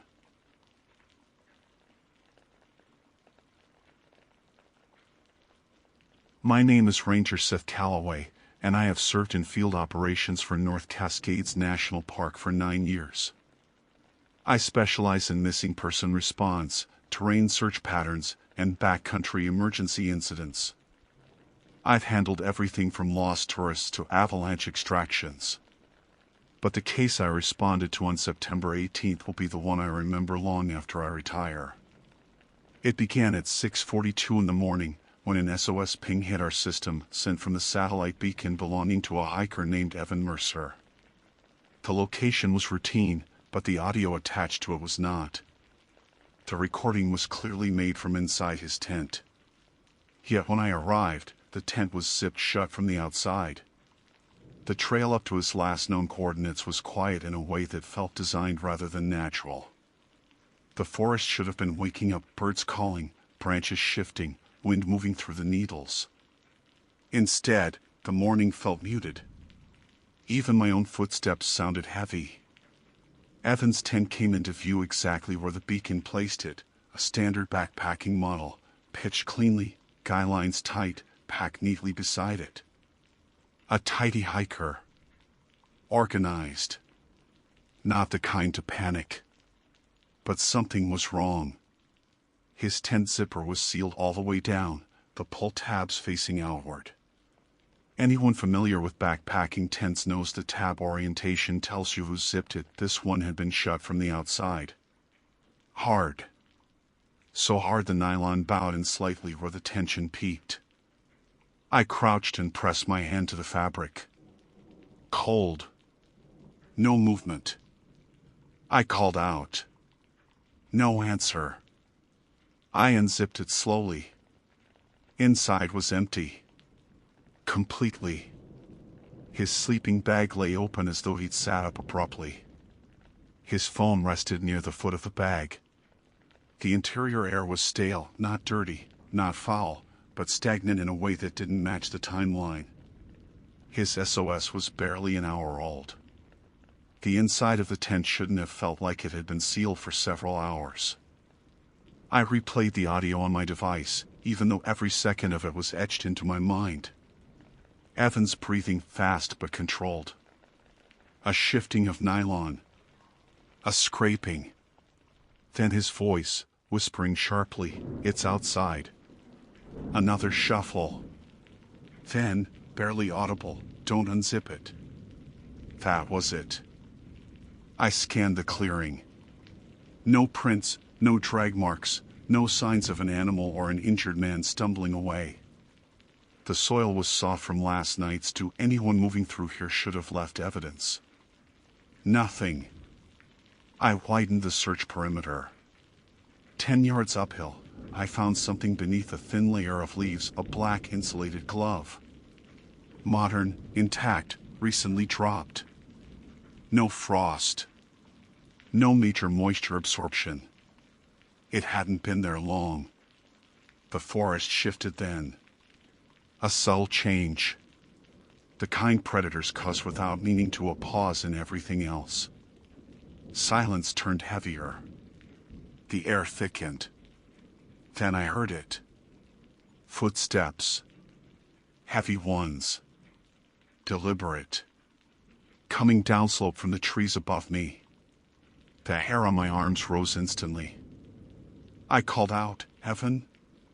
Ranger Calloway. Answer me if you can hear me." The footsteps stopped. A zipper sound followed. Not from the tent behind me, but from somewhere deeper in the trees. Slow.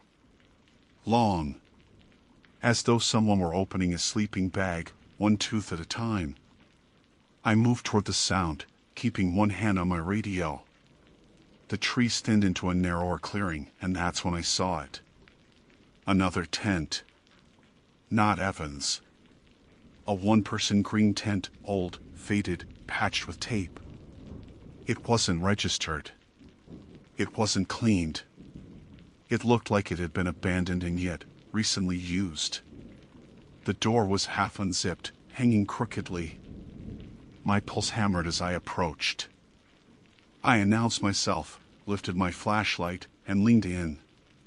The tent was empty, but not untouched. A sleeping bag inside was still compressed in the shape of a body. The pad beneath it still held human contours. A metallic smell, faint, rusty, hung in the air. Someone had been lying in it moments ago. As I backed out, I noticed dark streaks along the interior seams. Long, vertical drag marks like old fingerprints pulled downward. They weren't fresh. Some were faded, some hardened. Dozens of them. Then a twig snapped behind me. I turned fast, flashlight up. A figure stood between the trees. 15 yards uphill. Tall, thin, hood up, face shadowed. He didn't speak. Didn't move. Didn't even shift weight. I called, "Are you Evan?" No answer. I took a step toward him. He took a step back, mirroring me exactly. I asked if he needed help. Whether he was injured. Slowly, he raised one finger. pressed it to his lips. Silent. Then he pointed not at me, not at the tent, but directly toward Evan's campsite behind me. A warning. I turned instinctively, scanning the trees. When I looked back, the man was gone. No footsteps. No brush movement. Nothing. I moved quickly back toward the original campsite. My breath froze in my throat when I saw it. Evan's tent was zipped shut again. I had left it wide open. Someone or something closed it. I approached carefully, each heartbeat sharp. I called out for Evan again. No answer. Then my radio crackled softly. A whisper, Evan's whisper, came through the speaker. It's outside. Only this time. He added something new. Don't let it zip you in. My hands went cold instantly. Something inside the tent brushed the nylon. A soft press from the inside, low, crawling, moving along the wall like it was feeling its way around. The zipper trembled. I stepped back. Then a second shape pressed against the fabric. Low. Not human. The nylon dented sharply for a moment. Then froze. I knew I had to retreat. I raised my radio to call for emergency extraction. The zipper twitched again. The shape inside the tent froze when my radio chirped again, as if the tiny crackle of static startled it. I held my breath, waiting for any shift, any hint of movement. Nothing. Just that held tension, like something crouched on the other side of the nylon, listening for me the way I listened for it. I backed up slowly, keeping my flashlight trained on the tent, and scanned the tree line for any sign of the mysterious man I'd seen earlier. He was gone. Not a single branch moved. Backup was on the way, but they were still several minutes out. And I knew deep in the part of my instincts that usually only flared around injured wildlife or avalanche cornices that whatever was inside the tent didn't need minutes. If it wanted to move, it would take seconds. The zipper twitched. Just once. Like a reflex. I took another step back. Then something happened that locked every muscle in my body. A sound rose from within the tent. Not a voice. Not breathing. But a dragging, sliding sound like fingers crawling over fabric. Slow. Deliberate. Moving along the base of the tent toward the door. My chest tightened. I saw the fabric dip inward as the unseen shape pressed closer. Evan's last whispered warning echoed in my mind, don't let it zip you in. I moved to the side, keeping wide of the tent flap. The dragging sound continued, slow but steady, until it reached the zipper. The pull tabs trembled as if something inside was trying to grip them. But the tabs faced outward, it couldn't get purchase. A moment passed. Then, a low thump from inside. As if something had thrown itself against the wall. I flinched. Flashlight shaking. But the tent didn't topple. The thing inside shifted again, the nylon swelling outward for a second before relaxing. Then silence. Not forest silence. Not natural quiet. Something closer. Heavier. Intentional. I forced my legs to move. I circled around the tent, keeping distance, scanning the ground for prints, anything. Still nothing. That glove I'd found earlier suddenly felt less like a lost item and more like bait. Then, from upslope, another sound cut through the stillness. Footsteps. But these weren't heavy like before. They were quick. Human. Someone running. I instinctively raised my flashlight. A figure burst through the trees. A man. Not the hooded figure from earlier. This man was younger, disheveled, wide-eyed. his face pale with fear and streaked with dirt. His clothes were torn, backpack missing, hair plastered to his forehead with sweat. He looked exactly like the missing person photo from our database. "Evan?" I yelled. He stopped 10 feet from me, chest heaving, staring at me as if trying to decide whether I was real. Then he whispered, voice shredded and hoarse, "Don't open it." I didn't need to ask what he meant. The tent behind me sagged slightly as the shape inside shifted again. "I heard you," I said. "We got your SOS. What happened? Are you hurt?" He kept shaking his head. Hard. Violently. Like the words wouldn't come out. He pointed past me at the tent, fear etched so deep into his features it looked permanent. "It knows your voice," he rasped. That froze me. "What does that mean?" I asked. But before he could answer, the tent behind me convulsed violently, like something inside launched itself forward. Evan shrieked, stumbling backward, nearly falling. Another thud. Then another.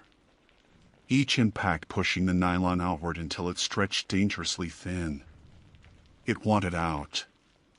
I grabbed Evan by the arm and pulled him behind the nearest cluster of trees. He didn't resist. He was trembling so badly I could feel it through his jacket. "What is it?" I whispered. "An animal? A person? Tell me what happened." Evan swallowed hard, his chest hitching. I woke up. Something was moving around the tent.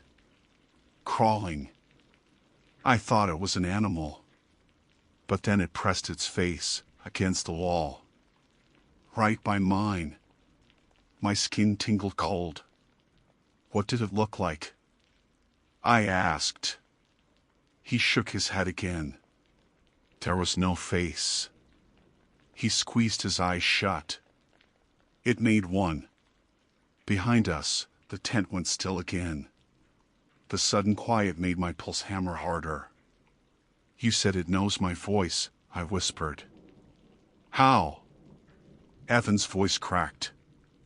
"It repeats what it hears. But not exactly. It practices it." That hit me like a punch. The SOS recording. His whisper, "It's outside." The second warning. "Don't let it zip you in." It hadn't been him. It had been practicing him. A burst of static hissed through my radio. A second later, my voice came through the speaker. "It's not inside." Evan stiffened. "That's what it does," he breathed. "It learns the way you sound. First it whispers. Then it uses it." I turned my radio volume down. Way down. The tent rustled lightly, nylon shaking as if touched by fingertips. Then, a zipper sound. Slow. Deliberate. "It can't open it," I whispered. Evan shook his head again. "It can now. Because it heard you unzip it." My stomach dropped. The zipper sound grew louder. Metal teeth separating one by one. The tent flap began to move. I grabbed Evan and pulled him farther into the trees. The zipper continued its long, agonizing descent. Evan covered his ears, shaking uncontrollably. Something inside was learning. Quickly. When the zipper hit the halfway mark, the forest filled with a soft tearing sound, cloth dragging against cloth as something shifted toward the opening. I raised my flashlight. Every instinct in my body screamed not to aim directly at the tent. But I had to. The flap shivered once. Then something reached out. A shape. A limb. Bent wrong. The silhouette wrong, like it had studied human movement but hadn't gotten the proportions right. Its hand, if it was a hand, gripped the flap. Pulled. Evan collapsed to his knees. "Don't look at it," he whispered. "That's how it follows." My boots dug into the dirt. I knew the next second mattered. The flap of the tent shifted outward as the thing inside began to emerge. Evan grabbed my sleeve, nails digging through the fabric as he whispered, "Don't look at its face. Don't let it hear you again." His voice shook so badly the words barely held shape. I didn't know whether to believe him, but every instinct screamed he was telling the truth. Something about the way the creature moved, careful, almost shy, felt wrong in a way my training couldn't categorize. The limb that reached out first flexed at too many angles, like a joint had learned to bend by guessing. It braced against the ground. Another shape followed. The nylon of the tent wall dented inward as more of its weight pressed through. It wasn't forcing its way out. It was testing the world, feeling for the right shape to be. The zipper finished its slow descent. The tent door hung open. Evan shoved his head down, burying his face against his knees. "It hears shape before sound," he whispered. "It listens to you move. It..." He stopped. Because the creature made a sound. A single breath. Except it wasn't an inhale or exhale. It was a mimicry of what a breath should sound like. Too slow. Too smooth. Like it had stitched the noise together from memories. Then a second noise, a word. "See thief." My blood froze. It said my name. Not perfectly, but enough that I felt my heart stutter. It had practiced me too. Maybe from my radio calls. Maybe from the moment I'd first spoken near the tent. The shape leaned out farther. The morning light hit it, revealing only impressions, shadows under nylon-thin skin, bending over bone that didn't belong to anything natural. It wasn't a person, but it had listened to one. I raised my flashlight without thinking and aimed it at the creature. Evan made a strangled sound. "Don't." The beam hit the thing full on. The forest went dead silent. The creature withdrew instantly, not in fear, but in a motion so fast it snapped backward, tendons tightening like wire. Then it froze again, half inside, half out. Its head, or the suggestion of where a head should be, tilted toward me. Studying. Learning. It made another sound. This time, a perfect copy of my voice. "Don't open it." The same warning Evan had given me, but spoken exactly like I had said something hours earlier. The creature was patchworking sounds into new forms. Every word it gained made it more dangerous. I grabbed Evan by the forearm. "We're moving," I whispered. He shook violently. "It'll hear us. It already has." I pulled him with me as quietly as possible, retreating backward, keeping my flashlight trained on the creature but careful not to let the beam hit whatever shape its head was forming. If light made it learn faster, I couldn't risk feeding it. We stepped past a tree. The creature stepped out of the tent. Its legs didn't match each other, one too long, the other bending with a practiced stiffness, like it was mimicking a limp it had never seen. It moved in short, jerky motions at first. Then smoother. More human. It was learning our gait. Evan tugged at me to move faster. "It's going to follow us. If you listen to it, it gets closer. If you look at it, it changes." "Changes into what?" He didn't answer. A twig snapped behind us. Not from our movement, too heavy. I turned my flashlight and caught the creature stepping forward in a posture almost identical to mine. Same tilt of shoulders. Same slight bend in the right knee. It was copying me. We retreated farther. My radio crackled lightly as my thumb brushed the volume dial. The static alone made the creature twitch its head directly at the sound. Its entire posture sharpened, like a predator catching a scent. That's how it finds people, Evan breathed. It doesn't see. It echoes. It repeats until you answer. I turned the radio off completely. We crept farther into the trees, keeping trunks between us and the creature. Every few steps, I turned to check our distance. It followed. Not quickly, but steadily. Like it wasn't hunting us, but tracing us. Then, a voice echoed through the forest. A man's voice. Over here. My chest squeezed. That wasn't backup, they wouldn't call out blindly. And it wasn't Evan. And it wasn't me. It was the hooded man from earlier. He stepped out from behind a tree a short distance away, hands raised, signaling us silently. His face was clearer now. Late 30s. Hollow cheeks. Deep-set eyes. He looked exhausted, starved, even. He beckoned urgently. Now! Evan and I moved toward him. Behind us, the creature's footsteps quickened, imitating the cadence of our urgency. It learned too fast. The hooded man stepped aside just as we reached him, guiding us behind a rock outcrop concealed by brush. Once we were hidden, he pressed a finger to his lips. The creature stepped into the clearing we'd just crossed. Its head jerked left, then right, searching for sound. Searching for movement.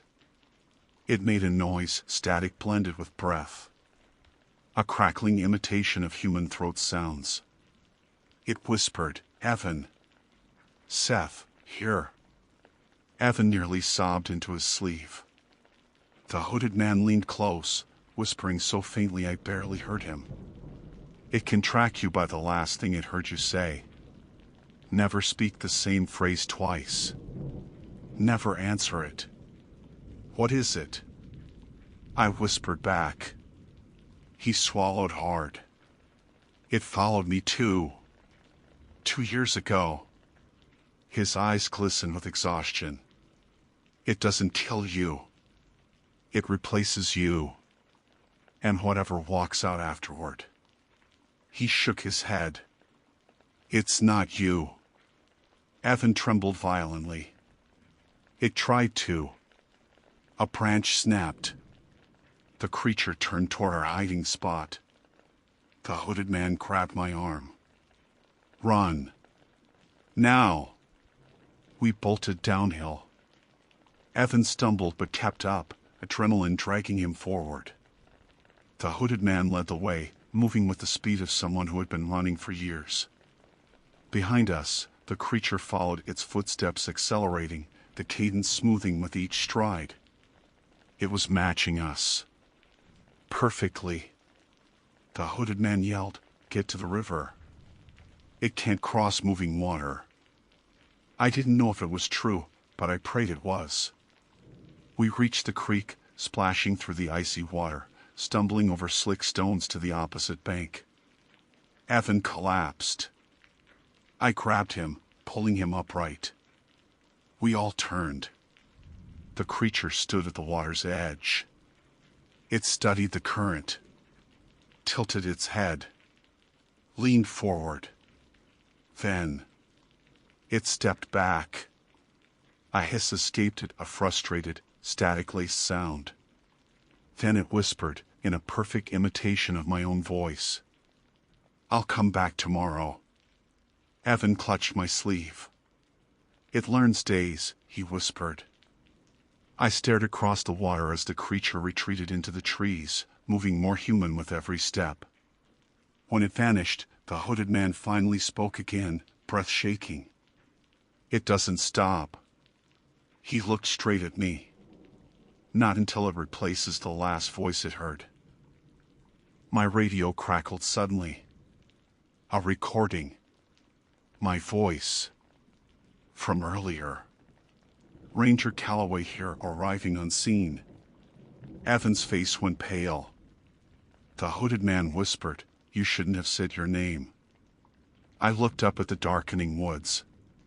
Somewhere out there, it was practicing me. And that's where the story ends, because what disappeared into those trees wasn't done learning, and it wasn't done with me. It just needed more of my voice.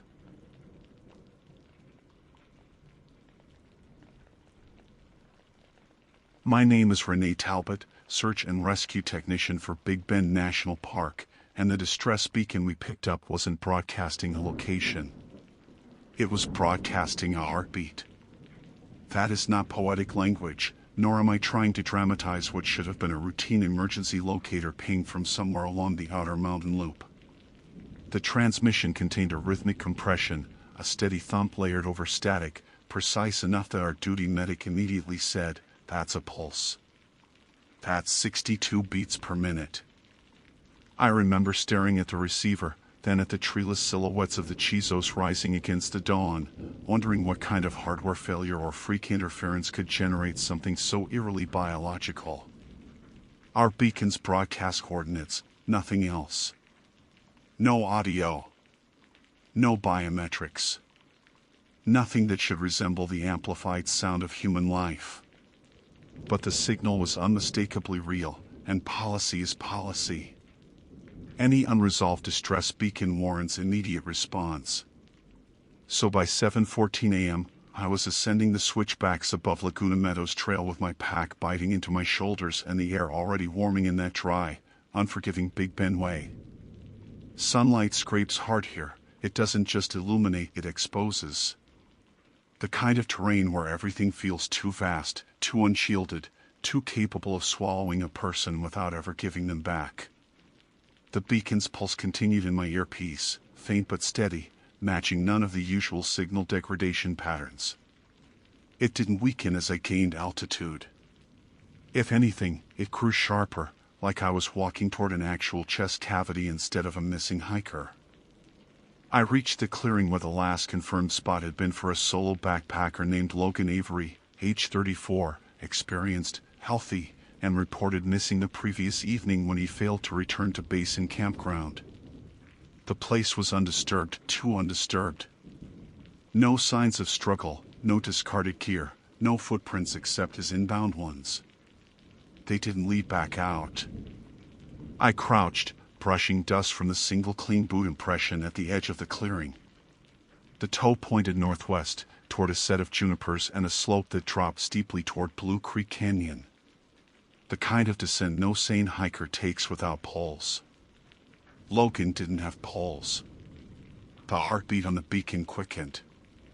62 beats per minute became 74. Then 80. It wasn't random fluctuation, it was responsive. Almost anticipatory. The hairs on my arms rose, and I told myself it was just the altitude shift or my own nerves bleeding into my perception. But the receiver clip to my vest vibrated 3 times, an indicator that the signal strength had increased dramatically, even though I hadn't moved more than a few feet. Distress beacons do not do that. Not unless someone is physically interacting with them. "Logan?" I called out, keeping my tone controlled. "This is search and rescue. If you can hear me, call back. Make any noise you can." Only the canyon wind answered, humming low through the vegetation. I stepped toward the junipers, edging close enough that I could see between the twisted trunks. Something metallic flashed in the dirt. I knelt again and uncovered a piece of a torn strap, nylon, frayed, likely from a backpack shoulder harness. The fabric was warm. In the chilly morning air, that should have been impossible. I brought it closer to examine and nearly dropped it when the heartbeat in my earpiece thundered up to 97 beats per minute, pounding so hard I thought the receiver might rupture. "Base, this is Talbot," I said into my radio. "The beacon is behaving irregularly. No visual on the subject yet. I'm following potential signs." Base acknowledged, asked me to proceed with caution, and requested a periodic vitals check on myself. I found that ironic, considering the machine on my chest seemed more eager to monitor someone else's vitals entirely.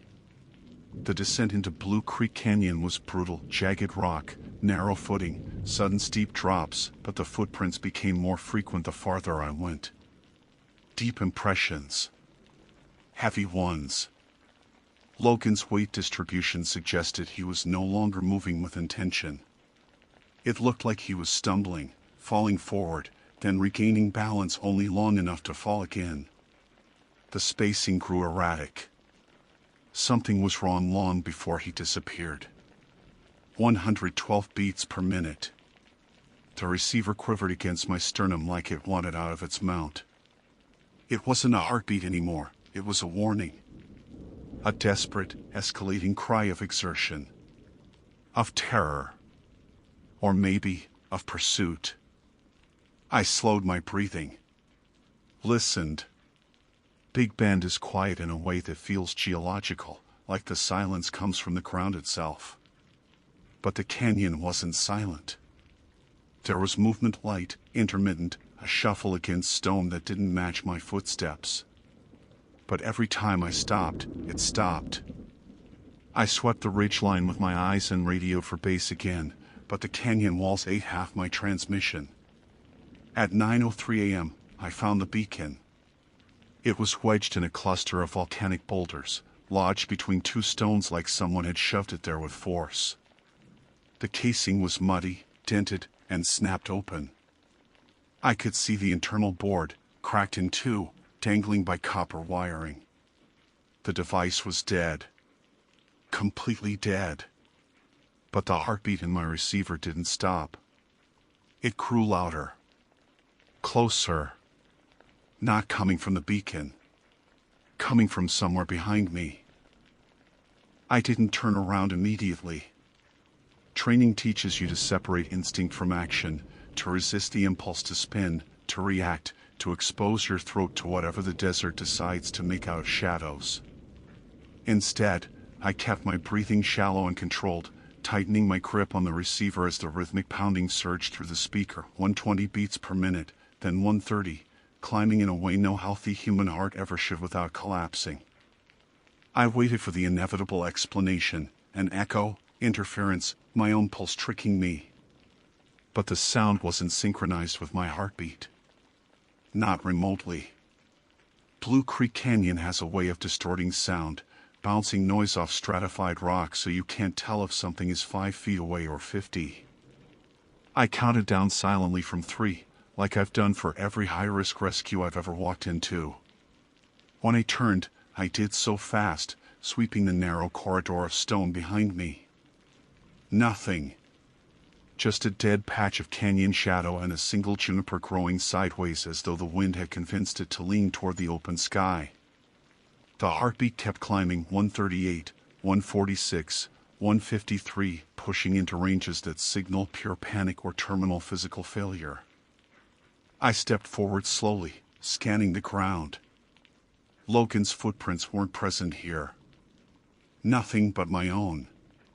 That made no sense. The signal strength was peaking. If the heartbeat wasn't coming from the broken beacon, and it wasn't coming from me, and it wasn't coming from any visible person, then it had to be deeper in the canyon. I pressed against the left wall of rock and inched forward. The space narrowed until I had to turn sideways, scraping my pack against stone. When the walls opened again, I found myself looking at a small alcove, a hollow space carved naturally into the canyon wall, big enough for a person to crouch in. The dust inside wasn't smooth. It was disturbed. Like someone had been there recently, maybe even minutes before. I crouched and extended a hand into the hollow, feeling subtle impressions beneath my glove. Fingers. Palms. Knees. The pattern suggested someone had been curled in that hole, hiding, bracing, or waiting. My headlamp beam caught something pale buried in the dust. I brushed off the loose grit and uncovered a scrap of skin. Not fabric. Skin. Not bleeding, not torn from trauma, more like a thin layer peeled cleanly, unnaturally, with the edges almost straight, as though it had been removed intentionally. A patch no bigger than a thumbnail. Try. Human. My stomach tightened, and I forced myself back into diagnostic mode. It could have belonged to any hiker, scraped during a fall. But the edges were too clean. 161 beats per minute. The sound blasted against my eardrum, and I fumbled to lower the receiver volume. Even after lowering it, the heartbeat sounded like it was right next to me, as if the transmitter were inside the alcove itself. I pulled the mic to my lips. Base, I need updated signal triangulation. The beacon is destroyed but still transmitting audio. Confirm if that's possible. Static. Then a fragment of a voice. Not possible. Beacon offline. Talbot, confirm location. My location is Blue Creek Canyon, mid-descent, near the second narrow pass. The audio hasn't stopped. It's intensifying. Another burst of static swallowed the reply. I tried to stand, but my knee caught the edge of the rock and I slipped forward, landing hard on my palms. The heartbeat spiked to 175 beats per minute. The receiver vibrated violently, then cut out for 2 seconds. Silence. Not canyon silence. A total, unnatural absence of sound. Then the heartbeat returned, but not from the speaker. From the alcove. I backed up so fast I hit the opposite canyon wall, knocking dust down around my shoulders. A single, soft exhalation came from inside the hollow, too subtle to classify as wind. It was human. Weak. Labored. Logan? I whispered. A second exhale. Wet. Rattling. My training demanded I approach. My instincts demanded I climb out of the canyon and call this entire operation off. I edged forward again, shining my light deep into the hollow. Something shifted. Not a full body. Just a small, slow movement like a person adjusting their hand. The dust stirred. Then a faint scraping noise, like fingertips dragging across stone. Logan, if that's you, don't try to move. I'm right here. The heartbeat pounded from the hollow itself, faster, erratic, chaotic. I tried to see the source of the movement, but the angle was too tight. I ducked lower, putting my face near the opening, and a hand shot out. I jerked back just in time. The hand wasn't reaching for me, it was limp, falling outward as if gravity had finally pulled it free. The skin was gray, stiff, and adhered in patches like old adhesive residue. It wasn't attached to anything. It wasn't alive. But the heartbeat thundered on, accelerating to 189 beats per minute. I leaned in, horrified, shining my light deeper. The hollow was empty. No body. No person. Just a hand that shouldn't exist and a heartbeat coming from an impossible source. I stumbled backward, breath shaking. Then my radio screeched through a burst of static and a voice I didn't recognize whispered 5 words. Stop following him. He's behind you. I spun so fast my boots scraped sandstone, kicking up dust that glittered in the late morning light cutting through the canyon. Nothing stood behind me except the narrowing passage I'd come through. No person. No movement. No shadow long enough to belong to anything human. The voice over the radio had been male, calm, almost conversational, but no one on my team matched it. And comms in this canyon were too unstable for anyone to come through clearly. The only reason the message had cut through the static was because someone had been close. Very close. 192 beats per minute. The heartbeat thundered through the rock around me now, not from any device. It seemed to vibrate in the strata, pulsing in sync with the dust dripping from the sandstone above my head. Every instinct screamed to evacuate the canyon and regroup, but a missing hiker was still unaccounted for. My responsibility didn't end because reality stopped making sense. I backed away slowly, eyes fixed on the narrow pass, listening for anything that might hint at movement. Instead, the heartbeat softened, slowed, as if whatever had driven it to panic was no longer present. It dropped to 160, 143, 129, stabilizing, recovering. Recovering from what? Base, this is Talbot, I said, forcing steadiness into my voice. Do you copy? Static again.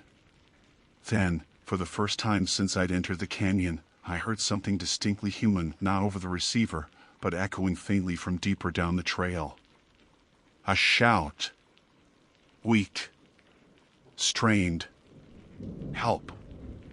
Logan. I didn't let myself think. I moved. Downhill, following the curve of the canyon as it widened into a sun-blasted slope dotted with juniper skeletons and loose fields of shale. The cry came again, closer this time, and I veered toward the sound, leaping over a narrow washout that split the canyon floor. The heat was climbing fast, stabbing through my pack and evaporating any moisture I had left in me.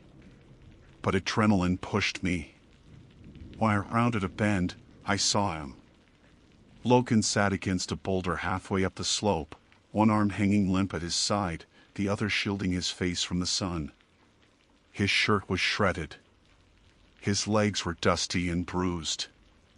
His lips were cracked, but when he saw me, he tried to stand. Stay put. I shouted. I'm coming to you. I scrambled up the slope, sliding more than climbing, and reached him within seconds. He sagged against me when I stabilized him. Renee, he rasped. You, oh God. His eyes were wild, pupils dilated unnaturally. It followed me. It took something from me. What took something? I asked, sweeping my hands quickly over his limbs for fractures. Nothing obvious. Dehydrated, exhausted, borderline shock. But intact. My heartbeat, he whispered. My blood went cold. His chest was rising and falling, but too quietly. Too slowly. His pulse, when I checked it, was faint, barely there. A whisper of pressure beneath my fingertips. Meanwhile, the canyon pulsed with that steady, unnatural rhythm. 118 beats per minute. Not his. Something else's. I steadied him. We're getting you out of here. Can you walk? Not far, he said. But we can't stay here. It's close. What is? He closed his eyes. You won't believe me. I will. He swallowed, jaw trembling. I lost the trail last night. Thought I saw another hiker sitting on a rock, head down. When I got close, it stood up. No face. Just skin where features should be. And it made this sound like a heartbeat, but outside its body. The air around us thickened. The heat pressed down like a physical weight. Logan continued. It chased me. Every time I fell, it got closer. I threw my beacon to distract it, but it followed the sound instead of me. Then the heartbeat got loud, like it was inside my head. I think it took mine. Or replaced it. His breath hitched, weak and shallow. This wasn't dehydration. Something was fundamentally wrong inside him. A crunch of gravel echoed from the canyon below us. Not wind. Not rock fall. A footstep. I pulled Logan close and pressed him behind the boulder. Stay quiet. Another footstep. Then another. Slow. Deliberate. The heartbeat in the canyon synced to the steps, 1 beat per stride, amplifying as the unseen walker approached. Logan's pulse under my fingers grew even fainter, like something was actively siphoning its rhythm.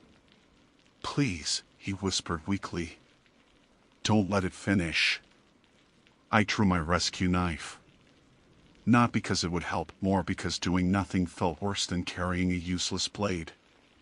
The footsteps stopped just beyond the curve of the canyon wall. Silence. Then a single, calm exhalation, so close it stirred the dust beside my boot. I stepped in front of Logan, raising the knife, scanning every crack and shadow. The canyon was empty. But the next heartbeat came from directly behind me. I spun. And there was nothing. Not a figure. Not a shadow. Just the oppressive, pulsing rhythm vibrating through the stone beneath my feet. Logan slumped, barely conscious. The heartbeat intensified. Rising. Absorbing. Feeding. It wasn't broadcasting anything. It was searching. And it had found us. The last thing I remember before everything went white was Logan's voice, fading into a whisper. "Renee, run, before it learns yours."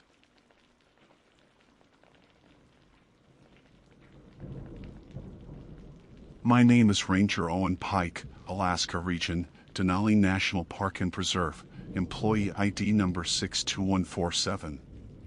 At the time of this incident, I had served 9 years as a field ranger specializing in remote backcountry patrols, missing person operations, and hiker safety enforcement. I'm providing this statement in full detail because what happened on August 14th was not only irregular by procedural standards, but also dangerous in a way I have not yet been able to categorize. The events took place over the span of a single shift, beginning at 6:42 hours, and although every action I took adhered to established SAR guidelines, I remain unable to explain the exact mechanism behind what occurred. What follows is an account of those events, totaling 892 words from introduction to conclusion of this section. I was prepping my patrol pack at the Toklat River contact station when the distress ping cut sharply through the radio static, sharp enough that I flinched before I even recognized what I was hearing. The code was unmistakable, a Class 3 SOS, active signal, likely from a personal locator beacon. Lost or injured hiker somewhere in the eastern units. Nothing unusual. But the sound beneath the ping, that tonal tremor, was wrong. It wasn't digital distortion. It sounded like a human inhale, too close to the mic. I patched through to the dispatcher, confirmed the signal, and ran the automated trace. Normally, the beacon coordinates populate instantly. This one hesitated, stuttered, then loaded with an approximate zone radius nearly 4 times larger than normal. That alone would have earned a note in the log. But then the audio file processed. And the audio said my full name. Twice. Clear as someone standing behind me. Owen Pike. Help me. Owen Pike. I stood perfectly still, my hand frozen on the transmit key, my breath misting the cold morning air inside the station. For a moment, I thought maybe someone was pranking me, but no rookie, no veteran, no visitor would know my middle name. Yet it came through the transmission exactly right. Owen Michael Pike. Help me. Please.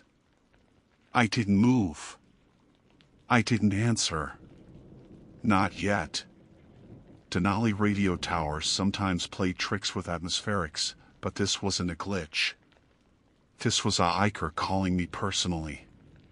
Using a beacon registered under the name Elias Carter, a 31-year-old backpacker who checked in 2 days earlier for a solo route through Unit 28. I had never met him. After a few seconds, training kicked in. I notified dispatch of irregular audio.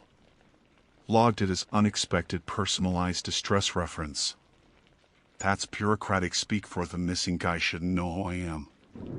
I grabbed my pack, locked the station, and headed toward the park road where I could hitch a short hop with a maintenance rig.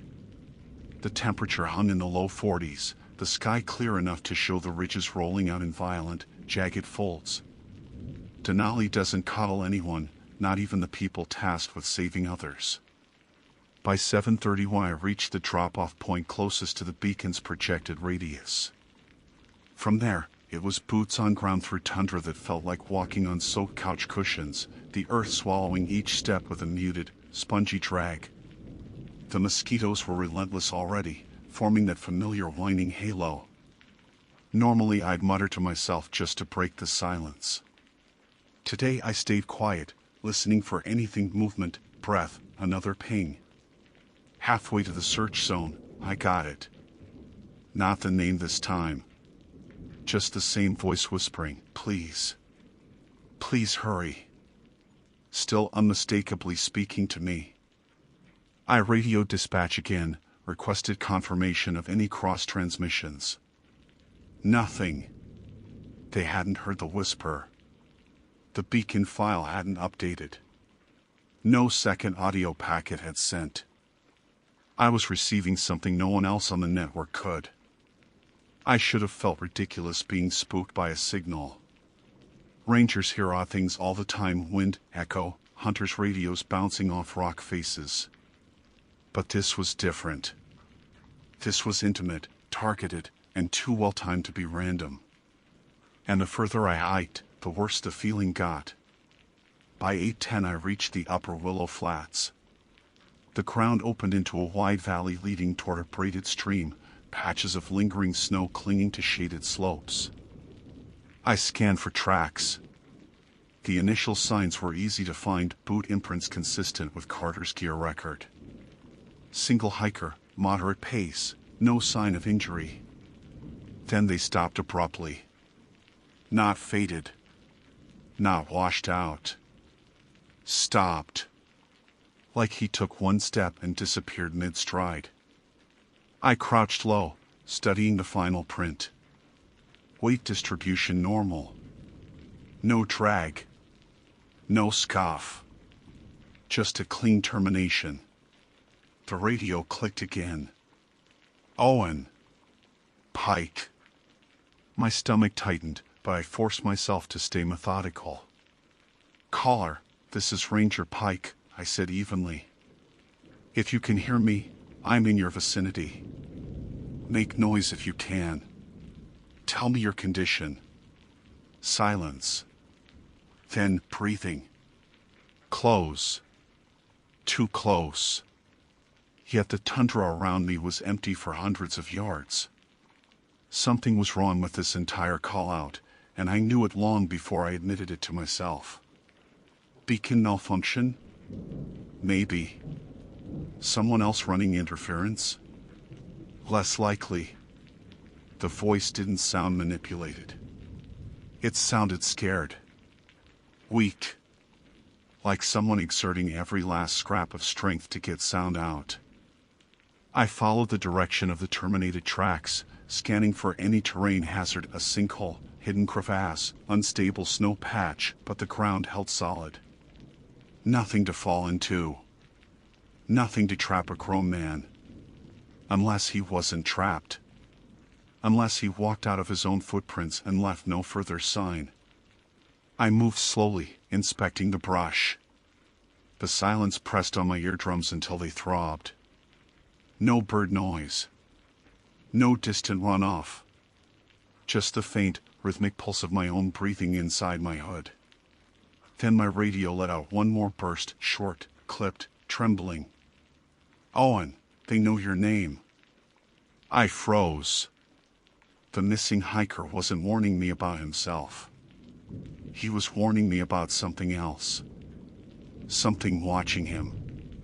Something that now knew me. And as the signal cut dead, I realized I wasn't hearing the voice through the radio anymore. I was hearing it somewhere in the open air. Just ahead of me. Calling my name. I kept my hand resting lightly on the bear spray holster, not because I thought this was wildlife. Everything in my training told me what I was dealing with wasn't animal, wasn't human threat, wasn't anything I could categorize. Still, protocol demanded readiness. The air in front of me looked normal, unmoving, but the sensation crawling across the back of my neck felt like stepping into the breath of something unseen. I advanced slowly, checking every angle, running a mental grid of the search radius. The last known coordinates for Elias Carter placed him within a quarter-mile of my current position. I scanned for any sign, broken branches, dropped gear, fabric caught on thorns. Nothing. Then I heard it again. Not through the radio. Here. A whisper, barely a thread of sound, but close enough that I pivoted sharply toward the voice, adrenaline lighting up every nerve. 15 feet ahead, a patch of dwarf birch shivered despite no wind touching the valley. I approached, heart hammering. With each step, the brush stilled, until it became motionless again, as though it had been reacting not to wind, but to something withdrawing deeper into the thicket. I parted the branches. No man. But there was something, a torn strip of dark green nylon snagged on the twig. I recognized the make, the same model of pack Elias carried in his check-in photo. Finally, a tangible sign. I marked coordinates and radioed dispatch, confirmed physical evidence from subject. Continuing search. My voice came out steadier than I felt. If they knew how wrong this felt, how targeted, the shift supervisor would have pulled me from the field. But instinct told me I needed to stay.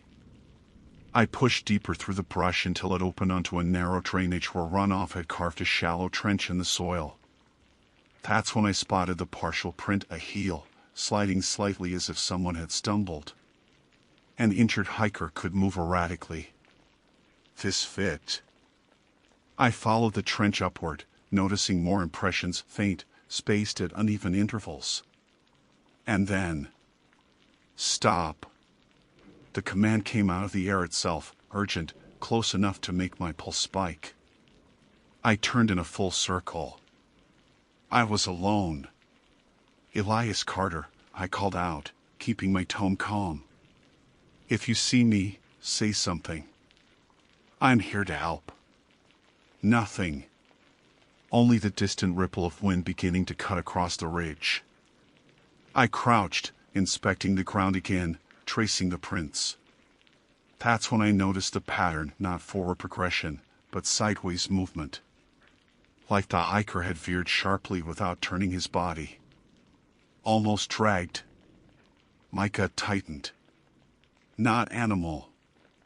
Not human. But something that moved differently. I followed the sideways track until it terminated near a rock outcrop. On the stone surface, someone had scraped 4 letters with desperate, shallow strokes. O-W-E-N. My full name, carved by a shaking hand. I stared so long my eyes dried. Elias had never met me. Never spoken to me. Never seen my face. Yet he'd carved my name on a rock out here, in a remote drainage where no ranger presence existed outside of rare patrols. A cold realization crept into my chest. He didn't carve it to call me. He carved it to tell someone else who was coming for him. Someone or something who'd asked. I backed away from the rock, scanning the field. The valley around me stayed quiet, too quiet. Even the insects had retreated. It felt like stepping inside a vacuum. The radio cracked sharply. The dispatcher's voice burst through. Ranger Pike, be advised, we're picking up a second beacon from your coordinates. My blood chilled. There is no second beacon, I said, already knowing the answer would be bad. Copy that, dispatch said. It's broadcasting your identification code. I stopped breathing for a full second. My what? Your Ranger ID. Repeating it on a loop. Playback, I ordered. Static, then. 62147. 62147. Owen Pike. Not my voice. Too thin, too strained. But it spoke my full name and service ID like it had been memorizing them. Dispatch, that beacon isn't mine. Understood. Do you have visual? Negative. But I'm within its broadcast radius. And that was the problem. The signal wasn't coming from a device. It felt like it was radiating from the valley itself. I shut off the radio and listened. Sure enough, beneath the low hum of far-off wind, the number repeated. Not from electronics. From a human voice. Somewhere ahead. 62147. I followed cautiously, stepping over loose rock, edging along the outcrop until the drainage widened into a bowl-shaped depression. And at the far edge of it, slumped against a boulder, was a man. My breath left me in a sharp exhale. He wore the same jacket noted in Elias's check-in photo, dark blue, reinforced shoulders. His head hung forward, chin touching his chest, hands limp at his sides. But he wasn't making the voice. The voice was coming from somewhere just behind him. I approached slowly, keeping my body squared, ready for anything. Elias. I said quietly. No movement. Elias Carter? Can you hear me? Still nothing. I circled to check his airway and froze. His face was pale. Lips blue. Skin cold. He'd been dead for hours. And the whisper behind him said my full name again, closer than ever. I spun around. Nothing. But the air carried heat, as if something living had just exhaled inches from my neck. And then I heard the sound that told me I was no longer dealing with a missing hiker recovery. Footsteps. Human footsteps. Matching mine in rhythm. But coming from just a second behind me. I didn't run. Every instinct screamed to, but training held me in place. Running in Denali terrain without knowing what's behind you is suicide. I inhaled slowly, letting the cold air burn into my chest, grounding myself enough to turn around deliberately. The basin was empty. Nothing on the rocks. Nothing in the brush. Nothing on the slope above. But the echo of those footsteps still clung to the air, like sound residue refusing to dissipate. I radioed dispatch. I've located the subject. Deceased. Time of death estimated early morning. My voice felt disconnected from my body. Copy that. Recovery unit mobilizing, dispatch said. Ranger Pike, do you require extraction? I should have said yes. Instead, I said, negative. I have secondary audio anomalies to investigate. Continuing field sweep until recovery team arrives. It was a lie. But I needed answers before more people showed up. Before more names got involved. Because whatever was out here didn't just know mine, it was using it. I scanned the basin again. No tracks besides Elias's initial approach and my own. No sign of struggle. His pack lay 10 feet away, untouched, water bottle still half full. Nothing suggested a fall, animal attack, or exposure. But something had been with him.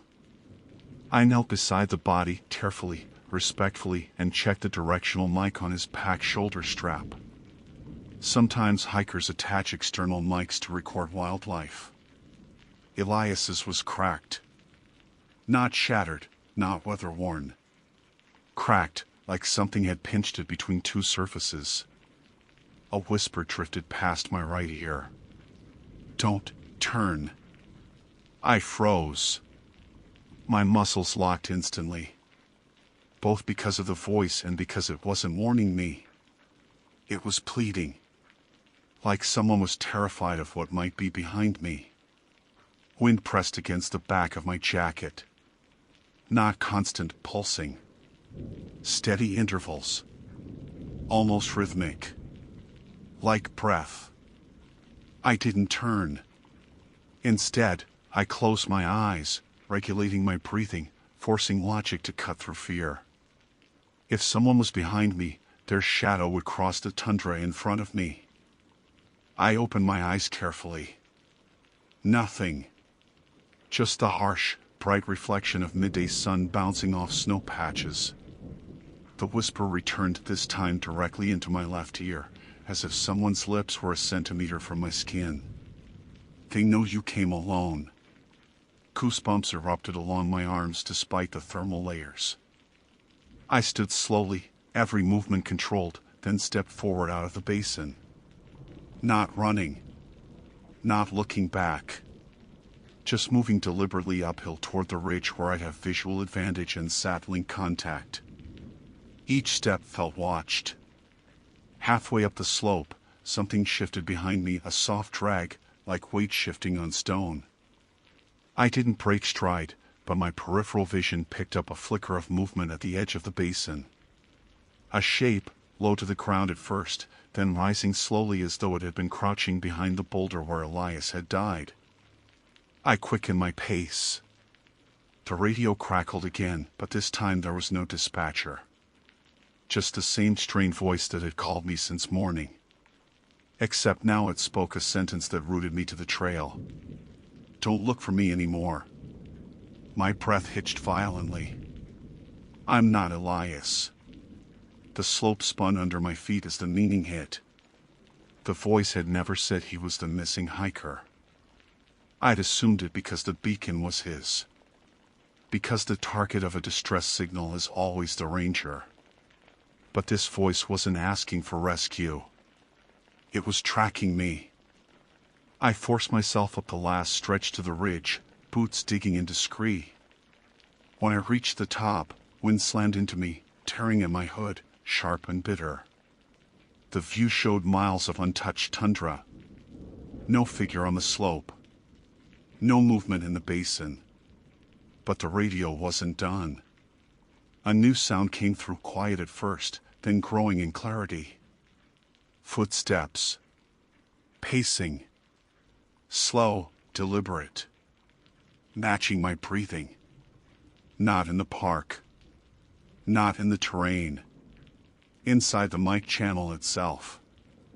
I knelt behind a rock, switching frequencies manually. Every channel returned the same sound, footsteps following unseen ground, getting closer with each breath I took. I tried uplinking to the satellite emergency channel, but the second I pressed transmit, the footsteps stopped abruptly. Then a single voice, soft, exhaled, almost curious, filled the radio. Owen Pike. I couldn't speak. Owen Michael Pike. My throat tightened. We know your name now. My stomach dropped. Not I. We. I stared down into the valley, scanning for any movement, and that's when I saw something that nearly made me lose my footing entirely. In the basin where Elias lay, another set of tracks had appeared. Fresh ones. Not mine. Not his. Leading away from the body. Leading upslope. Toward me.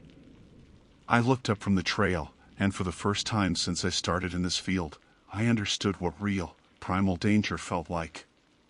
Because the last line the voice whispered wasn't a threat. It was a promise. We are coming to meet you. And the footsteps behind me, real ones this time, landed perfectly in sync with my heartbeat as the story ends here.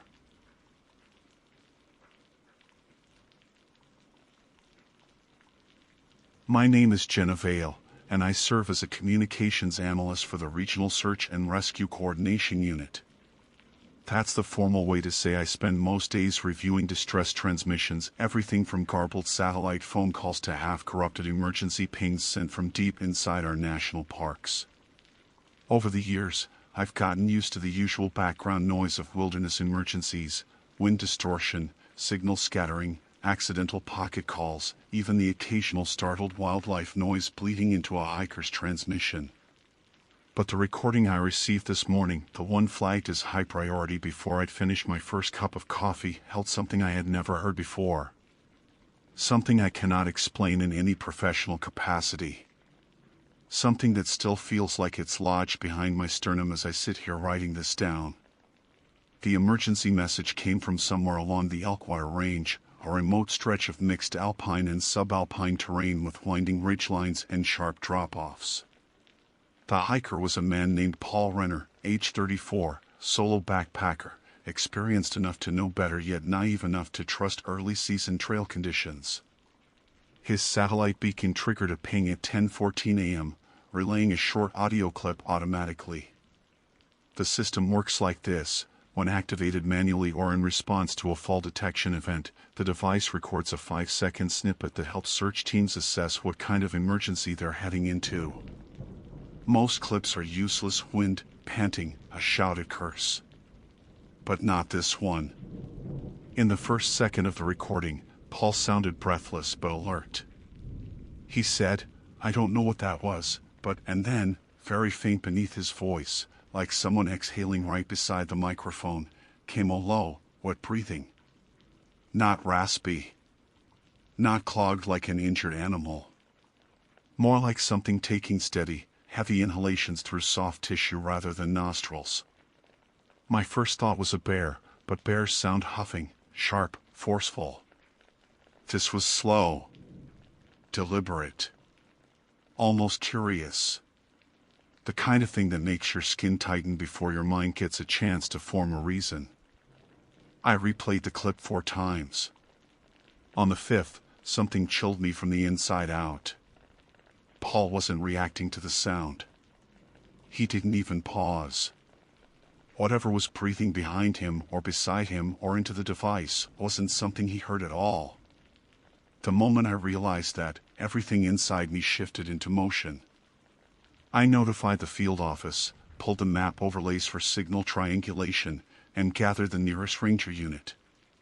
Because the coordinates pegged the transmission to a section of trail that shouldn't have been dangerous, a route commonly used by experienced hikers, but the audio suggested something different entirely. By 11:03 a.m., I was in the passenger seat of Ranger Dalton's vehicle, equipment case strapped between my knees, and the recording queued on my tablet. Dalton kept glancing over, waiting for my explanation. I told him the truth. There was strange audio interference on the distress clip. He didn't press me. He knows better than anyone that my job is identifying anomalies, and if I wasn't willing to describe a sound, it meant he didn't want to picture it. The drive to the Elkwire trailhead took 41 minutes. I kept replaying the transmission, using noise reduction filters and spectrum analysis. The more I cleaned it, the worse it got.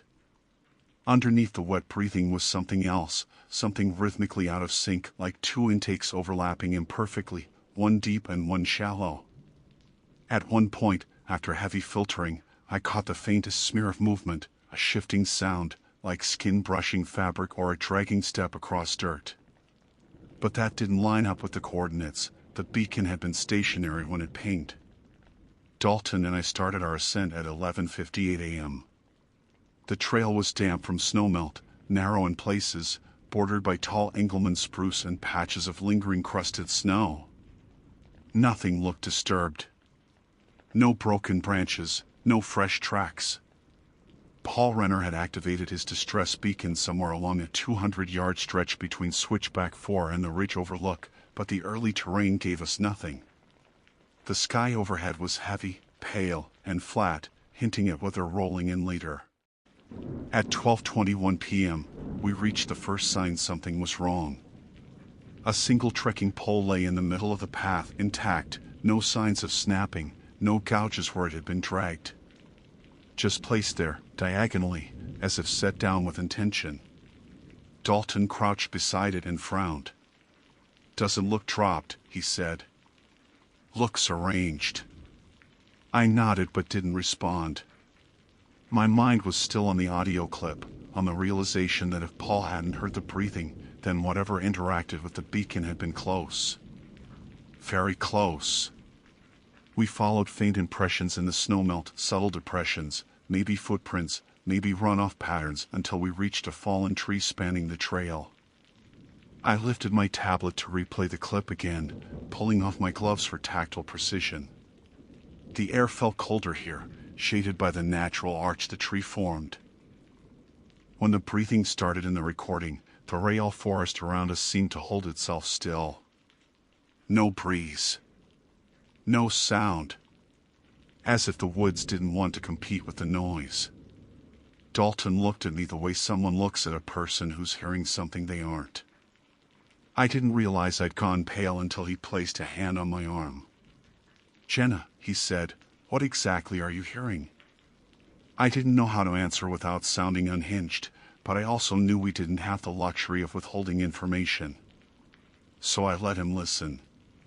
The moment the filtered audio hit, he stiffened. And though he tried to hide it, I saw the muscle jump in his jaw. The breathing was too close.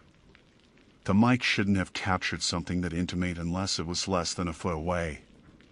We continued up the trail with heightened awareness. At 12:37 p.m., we found the second trekking pole, this one standing upright, wedged into a patch of softened earth. Beside it, a partial handprint pressed into the damp soil. Paul's? Maybe.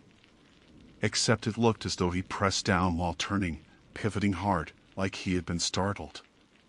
Yet the surrounding ground was undisturbed. My pulse hammered against my ribs as we approached the stretch where the beacon had pinged. The trail widened slightly, revealing the ridge drop to our right.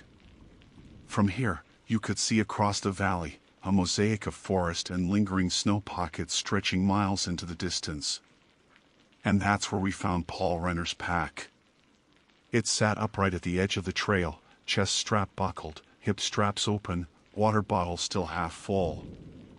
No signs of tearing. No claw marks. No shredded fabric. Just placed there, like the trekking poles, in a deliberate configuration. Dalton circled the pack carefully while I crouched beside it, my gloves brushing off a thin film of moisture. The zipper was halfway open, revealing food rations, a map, and the distress beacon clipped to an inner loop. The beacon's indicator light blinked steadily, ready for activation. But the device was warm. Too warm. As though someone had been holding it. I reached out, hesitated, then picked up the beacon. It vibrated slightly in my hand, a faint intermittent tremor. Dalton noticed my expression. "What?" I didn't answer. Instead, I pressed playback on the last automated recording stored inside the device. It wasn't the one we'd heard earlier. This one was new, timestamped at 12:42 p.m., less than 3 minutes ago. The clip played. No voice. No breathing. Just a wet exhale, low and drawn out, sliding directly into the microphone, as if acknowledging that we had finally arrived. Dalton whispered, "Where is he?" Before I could respond, something shifted in the trees behind us, subtle, slow, deliberate. A weight moving through underbrush. But the air was dead still.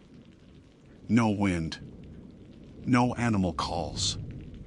Just that faint pressure of presence, the kind that settles over you like a cold palm against your spine. And then the breathing started again, not from the device this time, but from somewhere behind the fallen tree. We both froze. The sound was identical to the filtered playback, wet, slow, patient. I forced myself to look toward the tree, expecting maybe a wounded animal, maybe a bear, something explainable. But the gap beneath the trunk was too dark, too deep, like a hollow swallowing the light around it. Dalton motioned for me to step back slowly. I took one step. The breathing stopped. For a full 2 seconds, the forest held its breath with us. Then something inside that hollow moved. It wasn't a step. It wasn't a crawl. It was the sound of something rearranging itself, like joints shifting but not where joints should be. Dalton grabbed my sleeve. "Back. Now." We retreated along the trail, every nerve screaming, the pack abandoned behind us. When we were 20 yards away, I made the mistake of looking over my shoulder. The fallen tree remained still. The hollow beneath it remained dark. But the breathing had started again. Closer. Moving. Following. We didn't run, that triggers predators, but we moved with a speed that bordered on sprinting without lifting our feet too fast. My tablet vibrated. A new automated ping. Another recording. I didn't dare play it. Not all the breathing behind us grew louder. Not all the trees seemed to bend inward, as if listening. By the time we reached the trailhead, the sound had faded. But the new clip, the one pinged while we were being followed, waits on my device, and I know what I'll hear when I finally open it. Because whatever breathed into Paul's emergency mic wasn't just near him. It's learning how to track us.